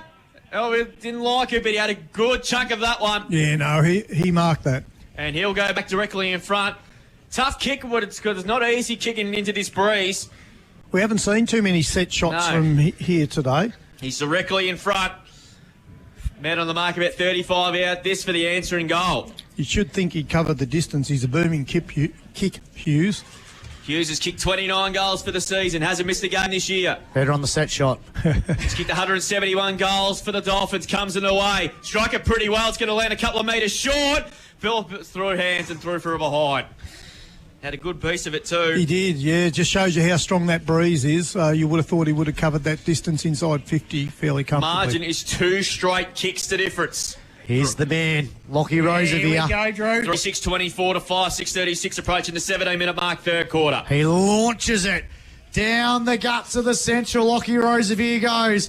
Kick wasn't great. Hasn't really created something here. Link there, throws in his body. Quick hand pass to Riddell. Over the top to Barrow. This might create something now. Mulder. It was Liam's kick was smothered. Chance for Fox. Got it over top to Fletcher. Fletcher on centre wing. Kicks the centre half forward for the Dolphins. Big pack around this one. Coots is lurking. Offhand. Sayers through 1, through 2. Got it to Coots. Coots now on the 50. Kicks inbound. Can he find a teammate? He has. So Coots finds a teammate. He's going to go in short. It was Sayers looking for Louis. Got it. Louis Holmer putting the mitts out and takes the mark. He's directly in front, 20 metres out from goal. And he could go back and cut the margin back to just 1 goal. Only a question of accuracy here. He'll cover the distance from here. You think? Yeah, I reckon he might. 12 games, 11 goals for Louis Holmer. Missed out last year on the premiership. Sayers has almost been the most damaging outside player today. You're spot on, Pete. Yeah. So directly in front, Louis Holmer. Can he kick a goal against the breeze? 20 metres out, directly in front, goes back. And he has missed one behind for old man Louis. And the margin is 11 points. They go to 11 points. 3-7-25, Lorne 5-6-36. The Swans, 18 minutes gone in the Sports Power Colac third quarter. So Rosevere to take the kick-in duties once again for Swans. And he's going to go right up the guts at the central reserve. And he's kicked towards the centre circle. It's down. Lincoln Dad took a easy mark in the end here. They got numbers everywhere. Spencer's out on by himself, a left half forward. Couldn't control the football. He does now, couldn't do so. He's got 3 to beat, paddles it backwards. Picked up by Carmody. Gets a head pass back to Moralia. Moralia centering, kicked the centre half forward. No one there. Kerno should have marked it. Tackled by Williamson. High. Got away with one there, I reckon. And Kerno is off. He goes out of defensive 50, kicks towards the wing position. White has got the beat with Barrow. Ball spills to ground. Carmody mops up, got tackled high. And he's going to win himself a free kick at centre wing. This next goal was so vital in the context of this game. He's going to centre the kick to nice switch. Nice kick. He's going to be quick. Chipping ball to De Lorenzo. That's still just a bit overstretched. Fletcher comes it away with the ball. He's out. He's out too with a bounce. He runs his full measure this time. He kicks inside 50. Bouncing footy now goes inside. Picked up now on this occasion by Regan Monahan to Roosevere. Not decides to kick it this time. Gives it by hand to Permazel. He's in trouble. He's gone, surely. No. Gets a hand pass out somehow. Monahan, they're mucking around with the football. Lincoln there better be quick. Gets a kick over the top. That's okay. Nice and finds kick there from Carmody. Lincoln there. And they're going to be out here because Morale, he's running. He has a bounce now on the broadcast wing. Runs his full measure. Kicks towards the half-forward line. Looking for Dare. Yeah. Dom Dare marked at 45 metres out. Well within kicking distance. Great kick there from Luke Moralia. Again, he's put it in the space out in front of Dom and let him run onto it. He was a one-on-one there. He was. Yes, that's what you want, Pete. Yep. Man on the mark, about 43 metres, you have to be precise. So Dom Dare's kicked 1 goal, 2 so far. Everyone's struggled from this side of the ground at this end. This so is far an important today. kick. We're into time on third term. They lead by 11. Comes in from about 48. Struck it pretty well. Looks magnificent. That's the coach's goal if you ever seen one. That is an absolute ball burster. Goal that I contender. Alvie get a break of a 17-point buffer. A Westvic Sheds and Garages goal of the day. Gee, that's a big goal in the context of this qualifying final. Dom Dare kicks his second. He probably hasn't kicked too many more important goals than that. And the margin's 17 points, as I said. They go to 6-6-42 despite being 2 dead on the bench. Lorne 3-7-25. We played 21 minutes. And that's what Alvie's been looking for, is that outside run, the run and carry there of Luke Moralia, and a great kick to finish with, and very handy goal for Alvie. You reckon they need one more because Lorne will have the run. They've got the players on the bench. There's a chance now for Stevens. Hand pass now looking for Lockie Mulder, who bangs the ball inside the forward 50. McHale, he couldn't take the mark. Chance for Riddell. He slips it. Hands out to De Lorenzo. De Lorenzo misses. One behind. He's kicked two behind. You don't see Charlie drop too many like that. Yeah, it bounced off his chest. It did. So margins are clear, 3 goals, 6-7-43 Alvie, 3-7-25. This game's opened the up. Dolphins. It has. It's really opened up in the last 10 minutes. You can tell. 21 and a half gone in this Sports Power Colac. Third quarter here on Mix FM. Curnow with the kick-out duties, decides to play on, takes a cheeky bounce, sends it out of defensive 50. Broadcast side now offense. De Lorenzo, he's tackled by McCartan. High or in the back, one of the two. So De Lorenzo's got the free kick. Against him? No, he's got it. He was going to He's throw up. it back to the. He was going to throw it back to the Lorne player. Yes. So De Lorenzo now, I reckon he might have a crack here. Too far. He's going to have a crack here, Pete. Why not? Too far. 55 out for a 9-pointer. Oh. He's going to make the distance, Pete Mollett. No, never made the distance. Oh, just gone through for a behind. That's his 4th behind. De Lorenzo, 6-8-44, 3-7-25, 19 points to the margin. It's a game high. Sayers has got the ball now on the wing. His kick was well smothered by Monahan. That was Jensen. Picks up the footy and Sayers tackles him. And we're going to ball up here. 19 points is the lead. Let's not forget, look, Thomas Smith has definitely got the ice on his ankle. So 2 down to the bench here. This will be one of the wins of the season if we can have much to hold on here because Lorne have kicked him with the breeze. Homer dropped what he should have taken there. Middleton dispossessed in the tackle here. Ball pin. We'll get another ball up here. The winner to take on the Colac Imperials who will be enjoying this. The lead's 19 points. Alvie have led this all day. The Dolphins will have to come up with something quite miraculous. We saw it 12 months ago. Ball spills, Mulder. Hacks the kick forward off the ground, only didn't go very far. And it's gone over again. We'll get a boundary throw in. 65 to 70 metres around from the Swans goal, rather. 23 and a half minutes gone. 6-8-44 Alvie. Lead Lorne 3-7-25. The last 11 games between these two clubs have been decided by under 8 points. What's this going to bring this afternoon, this last quarter, to kickstart this final series? Cooch has been enormous. Hacks the kick towards the wing position. Middleton couldn't take it, but recovers quickly. But well played in the end by Hickey. He's had a big third quarter. He's been good today. Comes out to Barrow again. He's kicked to left half forward. There again. Couldn't quite take the mark. No free kick. Play on to call. Fletcher's been solid in defence. Here's a goes, finds Cooch now. He plays on quickly. Goes towards the wing, but he's overcooked the kick again. And Jacobs superb yet again. Marks between half back and wing for Alvie. He goes inbound to the centre square, and Jensen Monahan takes hits the mark. He's going to go down the corridor. Got De Lorenzo right in the guts of the Central Reserve. De Lorenzo now kicks. Wasn't great. Flecker, good mark. Class Harvest Centre mark of the day. Right on the 50s. Defensive 50 there for the Dolphins. Oh, he's in trouble. Good. Balderas. Hey, well, the umpire didn't give him much time. Free kick goes the way of the Swans. One last attack before three-quarter time. Have a shot. Spence has got it. Spence is he's a reasonably long kick. I wouldn't rule him out of 60 out directly front. He's got to kick it up for Siren now. On the three-quarter time Siren, Emon Spence will have a shot. This is massive. City N, they lead by 19. I'll back him from here, boys. He's a thumping kick of the footy. So he should make the distance. Better as the set shot. Spence, he's kicked 9 goals this season. He goes back. He's going to drop short. I said he'll kick it. And at three-quarter time, it's Alvie leading by 19 points. 6-8-44. Lorne 3-7-25. A smidge closer than they were at three-quarter time in that semi-final this time last year. It's going to be a big KFC Colac last quarter, so stay tuned here on Mix FM.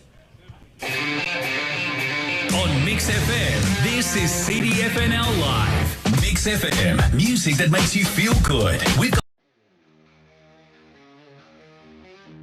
Was there an arm chop there? No, there wasn't. Here he is. Bailey Scott dribbles along the ground. It's bouncing across the face, but he might map up and run his own thing. He does. Goes back and kicks one of the goals of the year.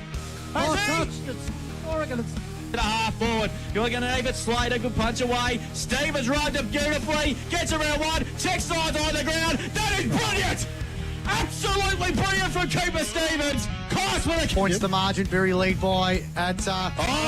Here's a chance for Scott. Rose beautifully. And the last half. Bailey Scott's put the. Foster, Cunningham rather. Over the top of the footy head again. It's a hot footy to be won. It's a kick out of the park by somebody. And I think it's Ramos. He's kicked one out of his backside. First goal of the afternoon. It's a goal that they contend. It's going to be stolen. Morrissey's trying to get the football. Stolen by Stevens. Oh, he's got it. Snaps a goal at a contender. A West Vic fire. Here's a chance now for Gort. Oh, he's got it anyway. Scott runs his measure. This is a coach's play. Oh, and he's in the pram, dude. Coach's goal. And nicely, hand pass to Price. Caught. Got the hand pass just in the nick of time. Melville grabs it. Melville kicks, and he's got it. Got the percentage, so Alvie sounds the candy. Yeah, Alvie got the superior percentage. Good mark. It's a chance now for Tex. There's a chance. Frampton, 65 out, centering kick, coming in. Oh, what a mark by Darcy Theodore. Hole in the footy. Bailey Scott got the hand pass out. Oh, here we go. Looking. He's a looking. And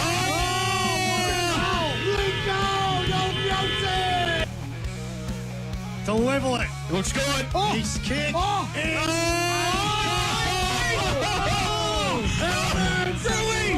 Kicks a goal. Scores are level. Oh my goodness. It's 78 all. Egbert getting back there, Howard. And there's the siren. The siren's gone. It is a draw. There you go. And the Colac Imperials are minor premiers.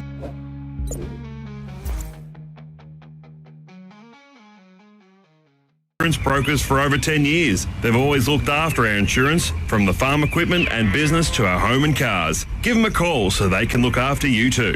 Roderick Insurance Brokers. Right advice, right decision. 10% in bonus gift cards at Harvey Norman. This weekend only. Get 10% of your purchase price in bonus gift cards when you spend $500 or more on selected products. Shop in store, shop online. Spend $500 or more on selected products and get 10% in bonus gift cards. Best brands, best range, best prices, and 10% in bonus Harvey Norman gift cards Saturday and Sunday only. Do not miss out. Terms, conditions and exclusions apply. Gift card valid for 1 month. Your locally owned and operated Harvey Norman, Warren Ponds. Dairy Month. Proudly supported by Reece Evans, Massey Ferguson, Princess Highway, Colac West. In 1832, with 2 cows and 2 calves, John Faulkner arrived in what would become Melbourne. Ideal dairying conditions around Port Phillip Bay helped the herd grow, and within a year, there were 155 cattle. By 1900, there were hardly any Australian townships that did not have their own supply of fresh milk. Dairy Month. Thanks to the Co-op Colac. Charles Stewart Real Estate and Green Con. CCP Civil and Precast offers a range of precast concrete products that even include septic tanks, building stumps and garden products. Crane truck delivery is available. CCP Civil and Precast, where everything's set in concrete. Forest Street, Colac. Powered by Sports Power Colac, FSR Equip, KFC Colac and Minerva Foods. This is CDFNL Live. Yeah, the CDFNL Live Final Series broadcast thanks to Bridgestone Service Centre Colac. We've got a beauty. It's the Swans leading by 19 points at three-quarter time, 6-8-44 to 3-7-25 Lorne. Similar scoreline to what it was about 12 months ago in that semi-final. Can Lorne make a comeback again?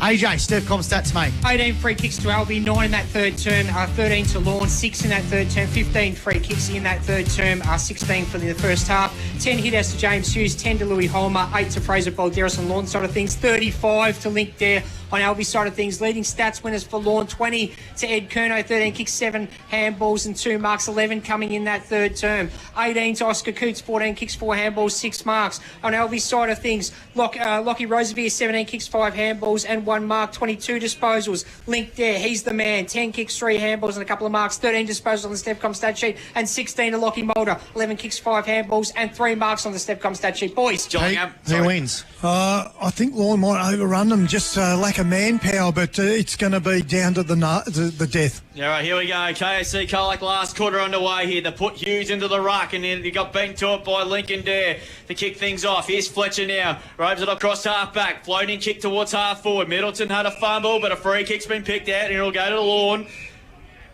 And it's going to go to Middleton. Teddy Middleton. Edge of the centre square.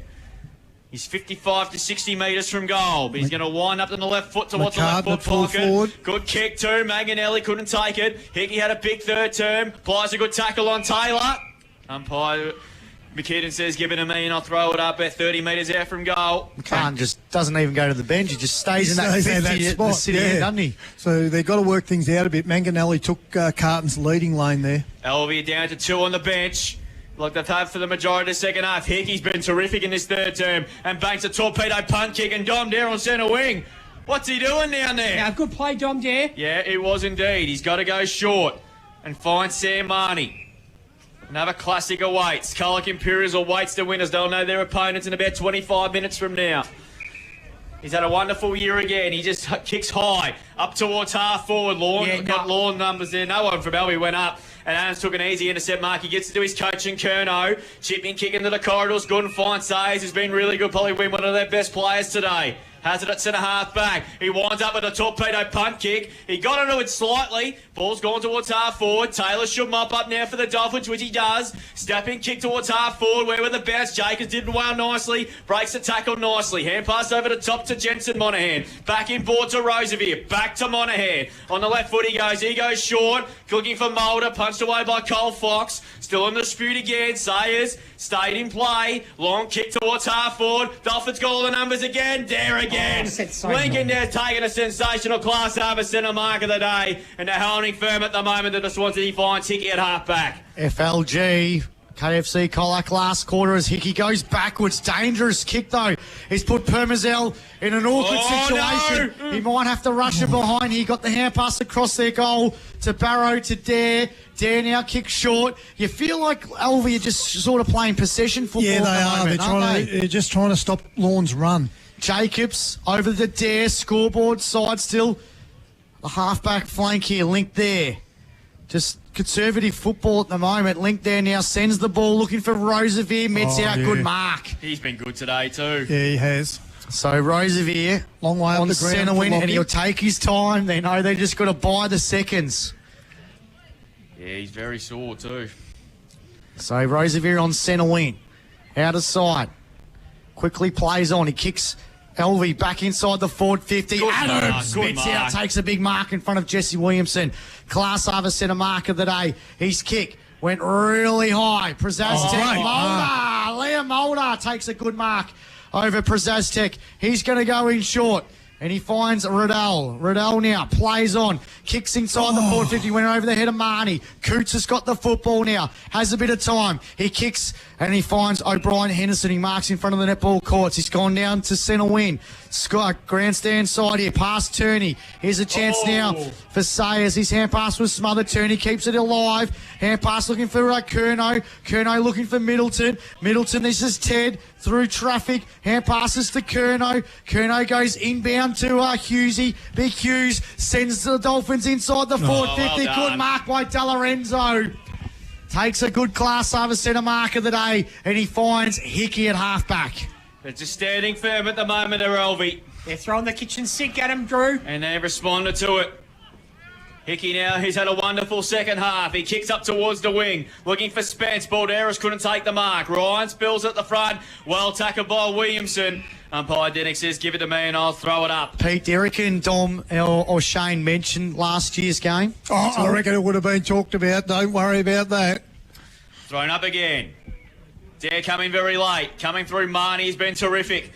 Goes around on the right foot. He kicks inside 50. Spence is in front. Goes to the back on this occasion. Adams, he dived on it. But he got to get a free kick from the back. He's been important to start this final term, Al Adams. 3 intercepts already. He's got the free kick at half back. Oh, he's put it on the ground. He better be quick. Long kick towards the wing. Coates is in a pack. Permezzo got up high. Spills to front back. Middleton. Kick long inside 50. McCartan got in front. Got the head of Barrett. Free kick. It'll go to McCartan. Don't think there was a lot in it, but he might have just got his arm over his shoulder while he was trying to spoil the football. And Charlie McCartney snuck forward. He'll kick from 49 metres almost directly in front. Distance won't be a worry from here. Exactly. This is a very important kick. Charlie McCartan will kick from 45 metres. Puts it on its way. He likes it. The kid swung away to the right. One behind. Faded late there, didn't it? 3 behinds for Charlie McCartan this afternoon. 3:8:26 to move on to now. 3 kicks from the lead. A let off there for Alvie. Alvie at 6:8:44. We played 5.5 minutes in this KFC Colac final quarter. Greg Allen Farm Machinery scoreboard. The Colac Imperials will know in the next 20 minutes who they will take on for a spot in the 2025 decider in a couple of weeks. So Roosevelt with the kick out duties. He's having a chat to the fans. Yeah. Signing a few autographs. He wasn't given the ball back. Okay. Yeah. We need a bucket of balls, Pete, behind the goals. We should, shouldn't we? That's a good idea. We need Mick Paddock down there to collect it. Yep. Is he still here? No, he's gone home. So Roosevelt now with the kick out duties, going to go on the outer side flank. Hughes got the sick. No one could take the mark. Off hands, Jensen Monahan. I've liked his game today. Been very creative. Kick, though, wasn't great at that time. There's a chance now for Prezaztek. They want a free kick here, but it's going to be a ball up on centre wing on the outer side here. So 3 goals, 8 to 6 goals, 8. 3 goals the difference. 6.5 gone. KFC Colac last quarter in this qualifying final. Alvia led all afternoon. Jumped on the top of the ball there was... I think it was Ryan, and it's a free kick will go the way of Stevens for Alvie. He's been pretty impressive too. For this is his first senior game for the year. The old Magoo's wind up. He kicks now. Dare punches it forward. There's a chance now for Spence. Read it beautifully. He kicks inside the forward 50. Adams leads. Dare and Adams just bangs the ball out of defensive 50. We might come back. Stevens has got it. He's on centre wing now. He's taken a bit of a cool collective approach now. He's going to kick to the centre half forward, and it's gone off hands. And it'll be another boundary throwing between centre wing and half forward, favouring Alvie's side of the ground. Adams has really set himself up well there this quarter. He's had 3 marks already on the Steve Cox stat sheet this quarter, Pete. Oscar kicks. Coots kicked the first behind of the day, and that gave Lorne the only lead for the Dolphins this afternoon. It's been all Alvie since. Here's a chance for Yeldon. Kick was smothered. Prezaztek's there as well. Tackled by Mulder. Tackled by Roosevelt. And pinned. Holding the footy. Who's got the free? It's Roosevelt. against the breeze, 70 metres out. And I'll tell you what, the boys don't want to give a 50 away here. Wind it up, puts it inside the forward 50. Spence there, Balderas. Balderas bangs the ball out of the defence there. It might come back. Monaghan couldn't take the mark. Stevens sells the candy, puts it back inside the forward 50 for the Swans. Spence couldn't take the mark. Here's a chance now for Riddell. Kick was smothered. Mulder's there. Williamson's there. Fox, Balderas. Ball up in the left forward pocket. Jeez. He's played a higher level of footy, that Stevens. The way he stepped around him there, there's no way he's a seconds footballer. He's got better as the game progresses. The second half has been outstanding. Umpire to throw it back up, left forward pocket for the Swans. Can they snag a goal? Even a behind might be handy. Balderas with the footy. Stevens is down at the moment, kicked off the ground there. Hughes is there, smart. Smart. Is it going to be a free kick to Sean Smart? Got away with one. Absolutely got away with one. So there. free to the Swans. The margin's 18 points. We've gone almost 9 minutes. KFC Colac last quarter. The reigning champs again, everything but the kitchen sink thrown at them at the moment. They've gone towards the middle of the ground. Coming through now, Jacobs again. Couldn't take it. Curnow needs a big last few minutes here to have any chance. Kurt's gone! Roosevelt got him! How about that? I think your mic's not working, Drew. Yep. So free kick in the middle of the ground to Roosevelt. Have another crack, son. All right, can you hear me now? No. You take over. So Roosevelt with the footy. He bangs the ball inside the forward 50 here. Offense is a chance now for Williamson. Williamson gathers left forward pocket. Adams marks last line of defence. Think you're back, Drew. Got me. Give it over top to O'Brien Henderson. You're getting too excited. You're banging on the cords. Here's a chance there from a regular right forward pocket. And it's going to be kept alive. No, it's going to go out of bounds. They went for a try, the old Cam Munster. And we have boundary throwing deep inside the forward 50. Every minute that ticks by, advantage to the Swans. If Alvie get the next goal, it's going to be a tough job for Lorne. 10 minutes gone. KFC Colac last quarter. Curnow. Hand passes over the top to Fletcher. Gets it over the top to O'Brien Henderson. His hand pass wasn't great. Yeldon is there and it's gone out of bounds. Boundary throwing right in front of the full courts. Free kick. Oh, free to the Dolphins. He goes inbound and he's chopped it up and finds Williamson. Alvie on the cups of one of the great finals wins of all time. They've had two on the bench for the large majority of the second half. He kicks it long up towards half forward. Dare's got about 5 to beat, and Adams again. He's been superb to start this last quarter. Gives it by hands to Curnow. Hand passes back to Coots. He's running in the tightrope. Chipping ball over the top. Homer there. Williamson collide with him. Homer mumps up for Lawrence. Just have to get it forward now. Kicks long over the top. Manganelli got it uncontested. McCullum's one head inside 50. And they need to give it to him quickly. He's got the sit against Burrow. Got hits to it. Couldn't take the mark. Still a chance for the Dolphins though. Permazel. Well done McCartan. Tried to do the Darren Jarman. Couldn't get there on this occasion. Boundary throw in. So boundary thrown inside the forward 50 for the Dolphins. Great work there from Barrow. 11 minutes gone. KFC Colac last quarter. Can the Dolphins snag one here? 3 goals the margin. Boundary throwing deep inside the forward 50 here. Here's a chance. Was Roosevelt in the ruck. Mulder punches it forward. Picked up by Permazel. Bangs the ball outside the defence. Good mark. O'Brien Henderson takes a class over centre mark of the day. So O'Brien Henderson now, what can he do? He's going to wind up. He's going to put it inside the forward 50 for the Dolphins. Good mark there by DeLorenzo. Yeah, that's going to be 50. Don't give it away, boys. And it's an all-in blue. It's the old Saturday afternoon WWE fight. Yeah. They're exchanging insurances now, the two sides. Don't turn it over. No, Coates is throwing his weight around. So it'll be a DeLorenzo mark. I know if there's... What's the runner doing in there? Get that bloody runner out of there. Back to the play. Gee, that annoys me. And it's still going through behind play. Here's DeLorenzo now with the footy. Gives it off by hands there to Jacobs there. So blue dispersed for now. Keep it going. All right, I don't know what's happening with Drew's headset. You're moving around too much, mate, and I think you've twisted the cords.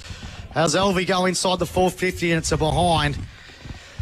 So Alvie go now to a 6-9 45 to 38 26 lead. It's a 19 points the margin. Might be enough, Maxi.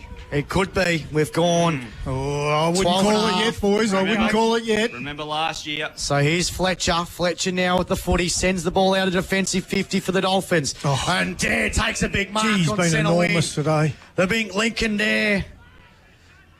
Abraham Lincoln Dare at the moment. Lincoln, I like it. So he's got the ball. They lead by 19 points, the Swans. Kick wasn't great. Here's a chance now for Ryan.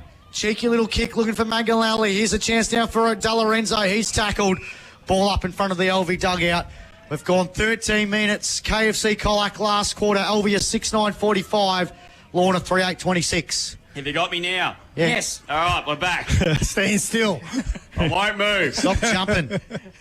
Ball to be thrown up again here on centre wing here. Lorne need to kick 4 goals to win. They've seen them did that in the second semi-final. Smart. Hacks to kick up towards half forward. De Lorenzo punches it away.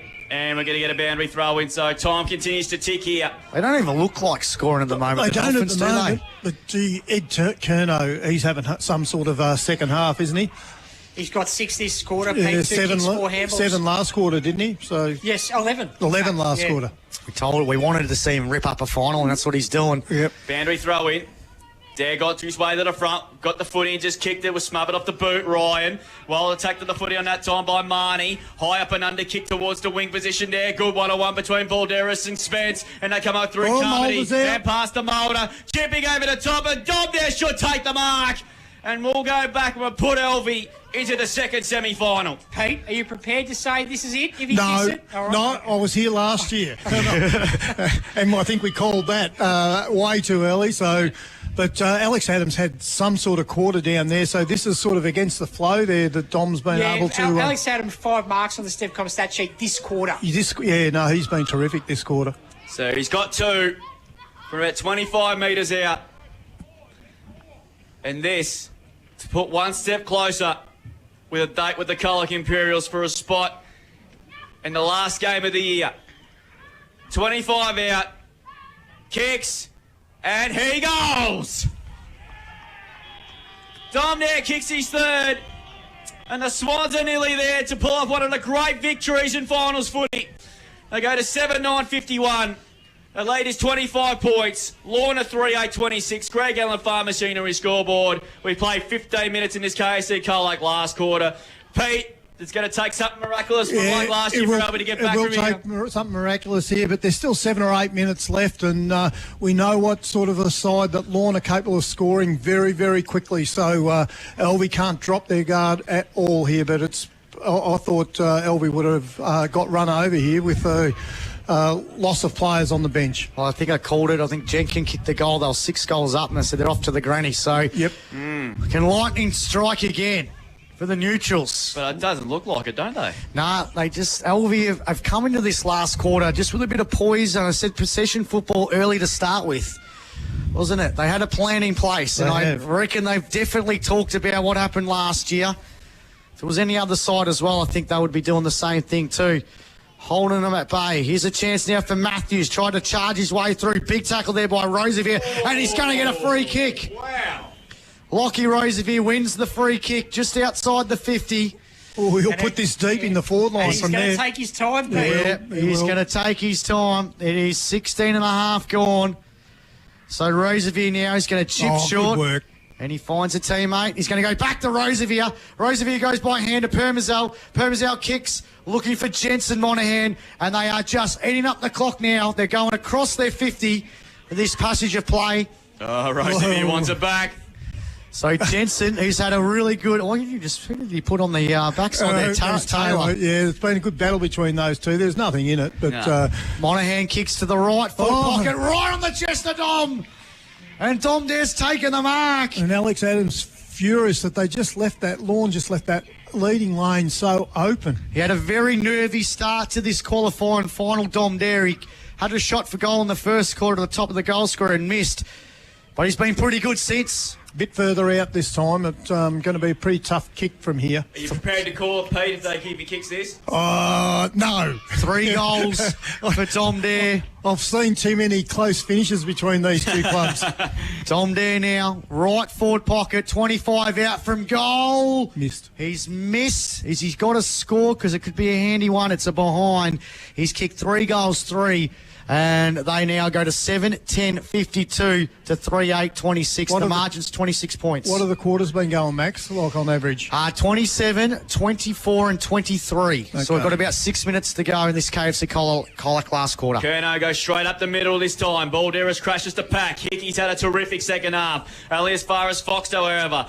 Goes through the fingertips of Jacobs at centre half forward. They need a goal and need it now. Taylor stabbing towards goal. Back forward again, but it's too far if you know. One behind. History was going to repeat. What's he doing out there? Al Adams.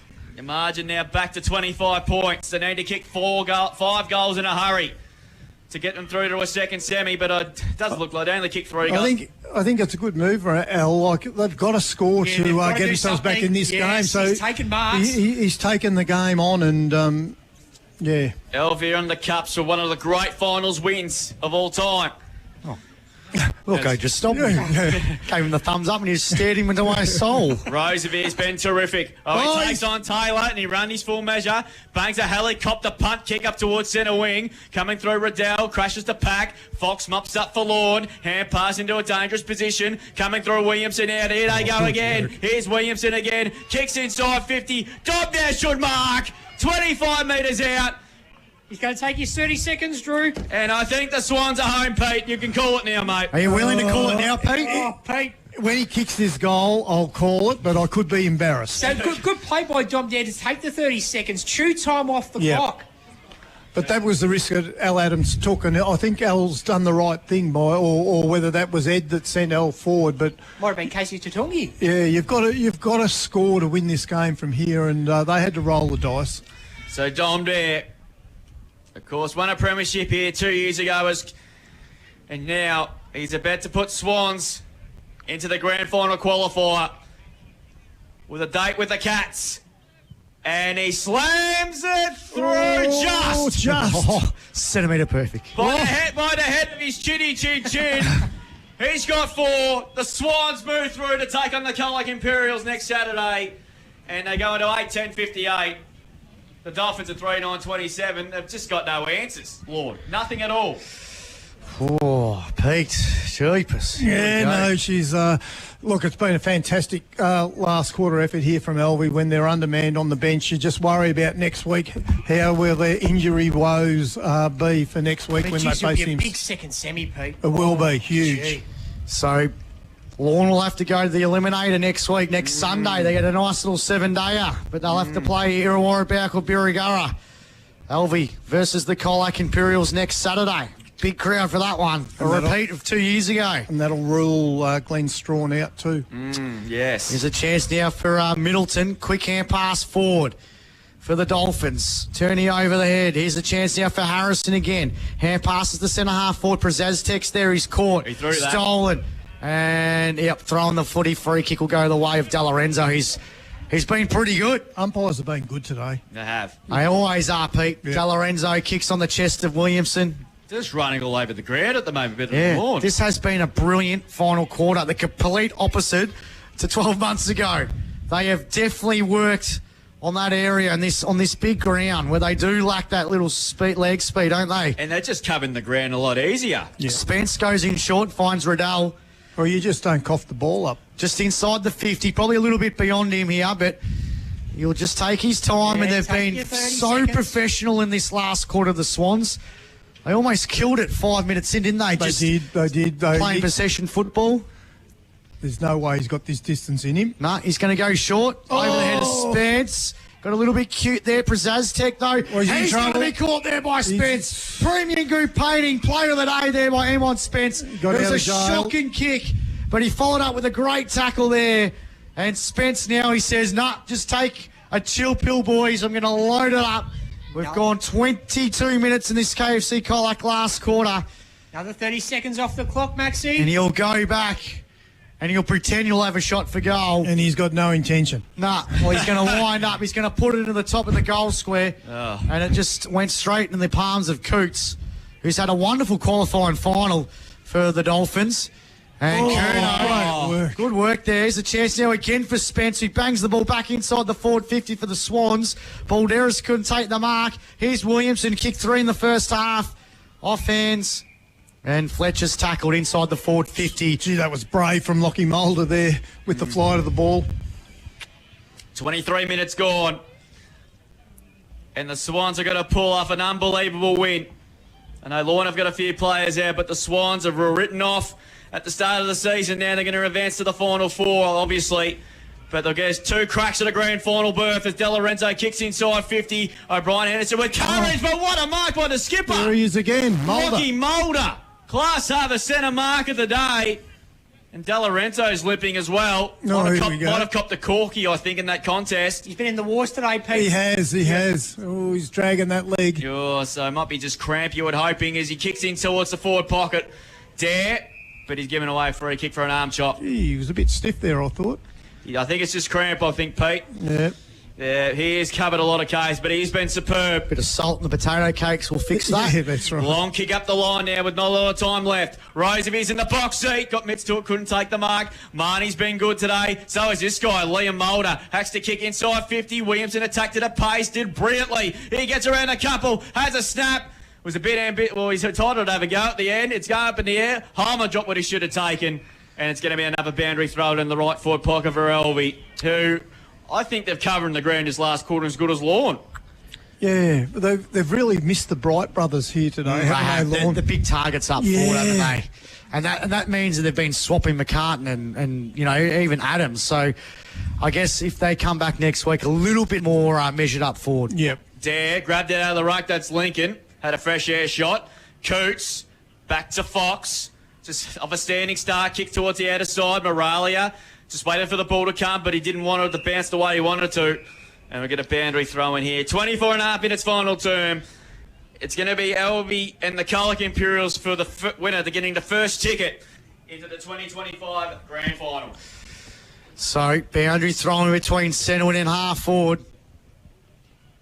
And the Swans 8-10 to 3-9 up.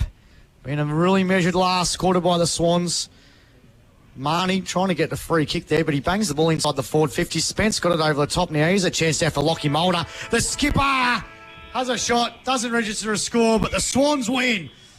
They're off to the semi-final grand final qualifier against the Imps next Saturday. Or Lorne will have to face elimination against the winner of tomorrow's eliminator between Illawarra Biak and Birregurra. There was no comeback this time by the Dolphins. The Swans 8-10-58 defeated Lorne 3-9-27. And two out of the last 3 winners of this game have actually gone on to win the premiership. South Colac in 2022 and Lorne last year. So, you never know. It's a good omen, perhaps, for the Swans. It is a good omen, but, these two sides, when they go at it, they just really go at it. That was a very physical game, and look, I know that looks a comfortable victory here as we read the scoreboard now, but 10 minutes ago, Lorne was still in this game. If they could have just snagged that goal, they were attacking fairly heavily, but a fantastic last quarter effort from Alvie to be undermanned, and they certainly ran till that final siren. But they played smart footy. They chipped the ball around. They didn't give up possessions easily. They made Lorne really work hard to get the ball, and really from halfway through that last quarter, Lorne just didn't look like they were capable of hitting the scoreboard, did they? Alvie had just closed it down. All right, we'll take a break. Big RSL Colac post game here. We'll get our MVP of the game. We'll go with our stats and also our awards. And so stay tuned here. It was Alvie winning today by 21 points, 8-10-58 to 3-9-27. This has been CDFNL Live here on Mix FM. On Mix FM, this is CDFNL Live. Was there an arm chop there? No, there wasn't. Here he is. Bailey Scott dribbles along the ground. It's bouncing across the face, but he might map up and run his own ball. He does. Goes back and kicks one of the goals of the year. Touched. I reckon it's The half forward. You're going to leave it Slater. Good punch away. Stevens rubbed it beautifully. Gets around one. Check sides on the ground. That is brilliant. Absolutely brilliant from Cooper Stevens. Class with a Points the margin. Very lead by at. Here's a chance for Scott. Rose beautifully. And the last half. Bailey Scott's put the. Foster. Cunningham rather. Over the top of the footy yet again. It's a hot footy to be won. It's a kick out of the pack by somebody. And I think it's Ramos. He's kicked one out of his backside. First goal of the afternoon. It's a goal that they contend. It's going to be stolen. Morrissey's trying to get the football. Stolen by Stevens. Oh, he's got it. Snaps a goal at a contender. Oh, West Vic. Fire. Here's a chance now for Gort. Oh, he's got it steals anyway. the footy. Scott runs his measure. This is a coach's play. Oh, and he's in the frame, dude. Coach's goal. And nicely, hand pass to Price. Caught. Got the hand pass just in the nick of time. Melville grabs it. Melville kicks, and he's got it. Here comes the Got the percentage, so Alvie sounds the candy. Yeah, Alvie got the superior percentage. Good mark. It's a chance now for Tex. Here's a chance. Frampton, 65 out, centering kick, coming in. Oh, what a mark. Great mark. By Darcy Theodore. Holding the footy. Bailey Scott got the hand pass out. Oh, here we go. Looking. He's a looking. And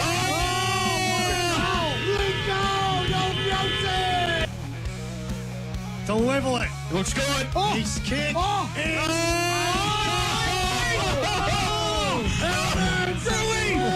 Kicks a goal.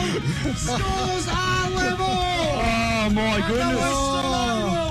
It's 78 all. Egbert getting back there, Howard. And there's the siren. The siren's gone. It is a draw. There you go. And the Colac Imperials are minor premiers.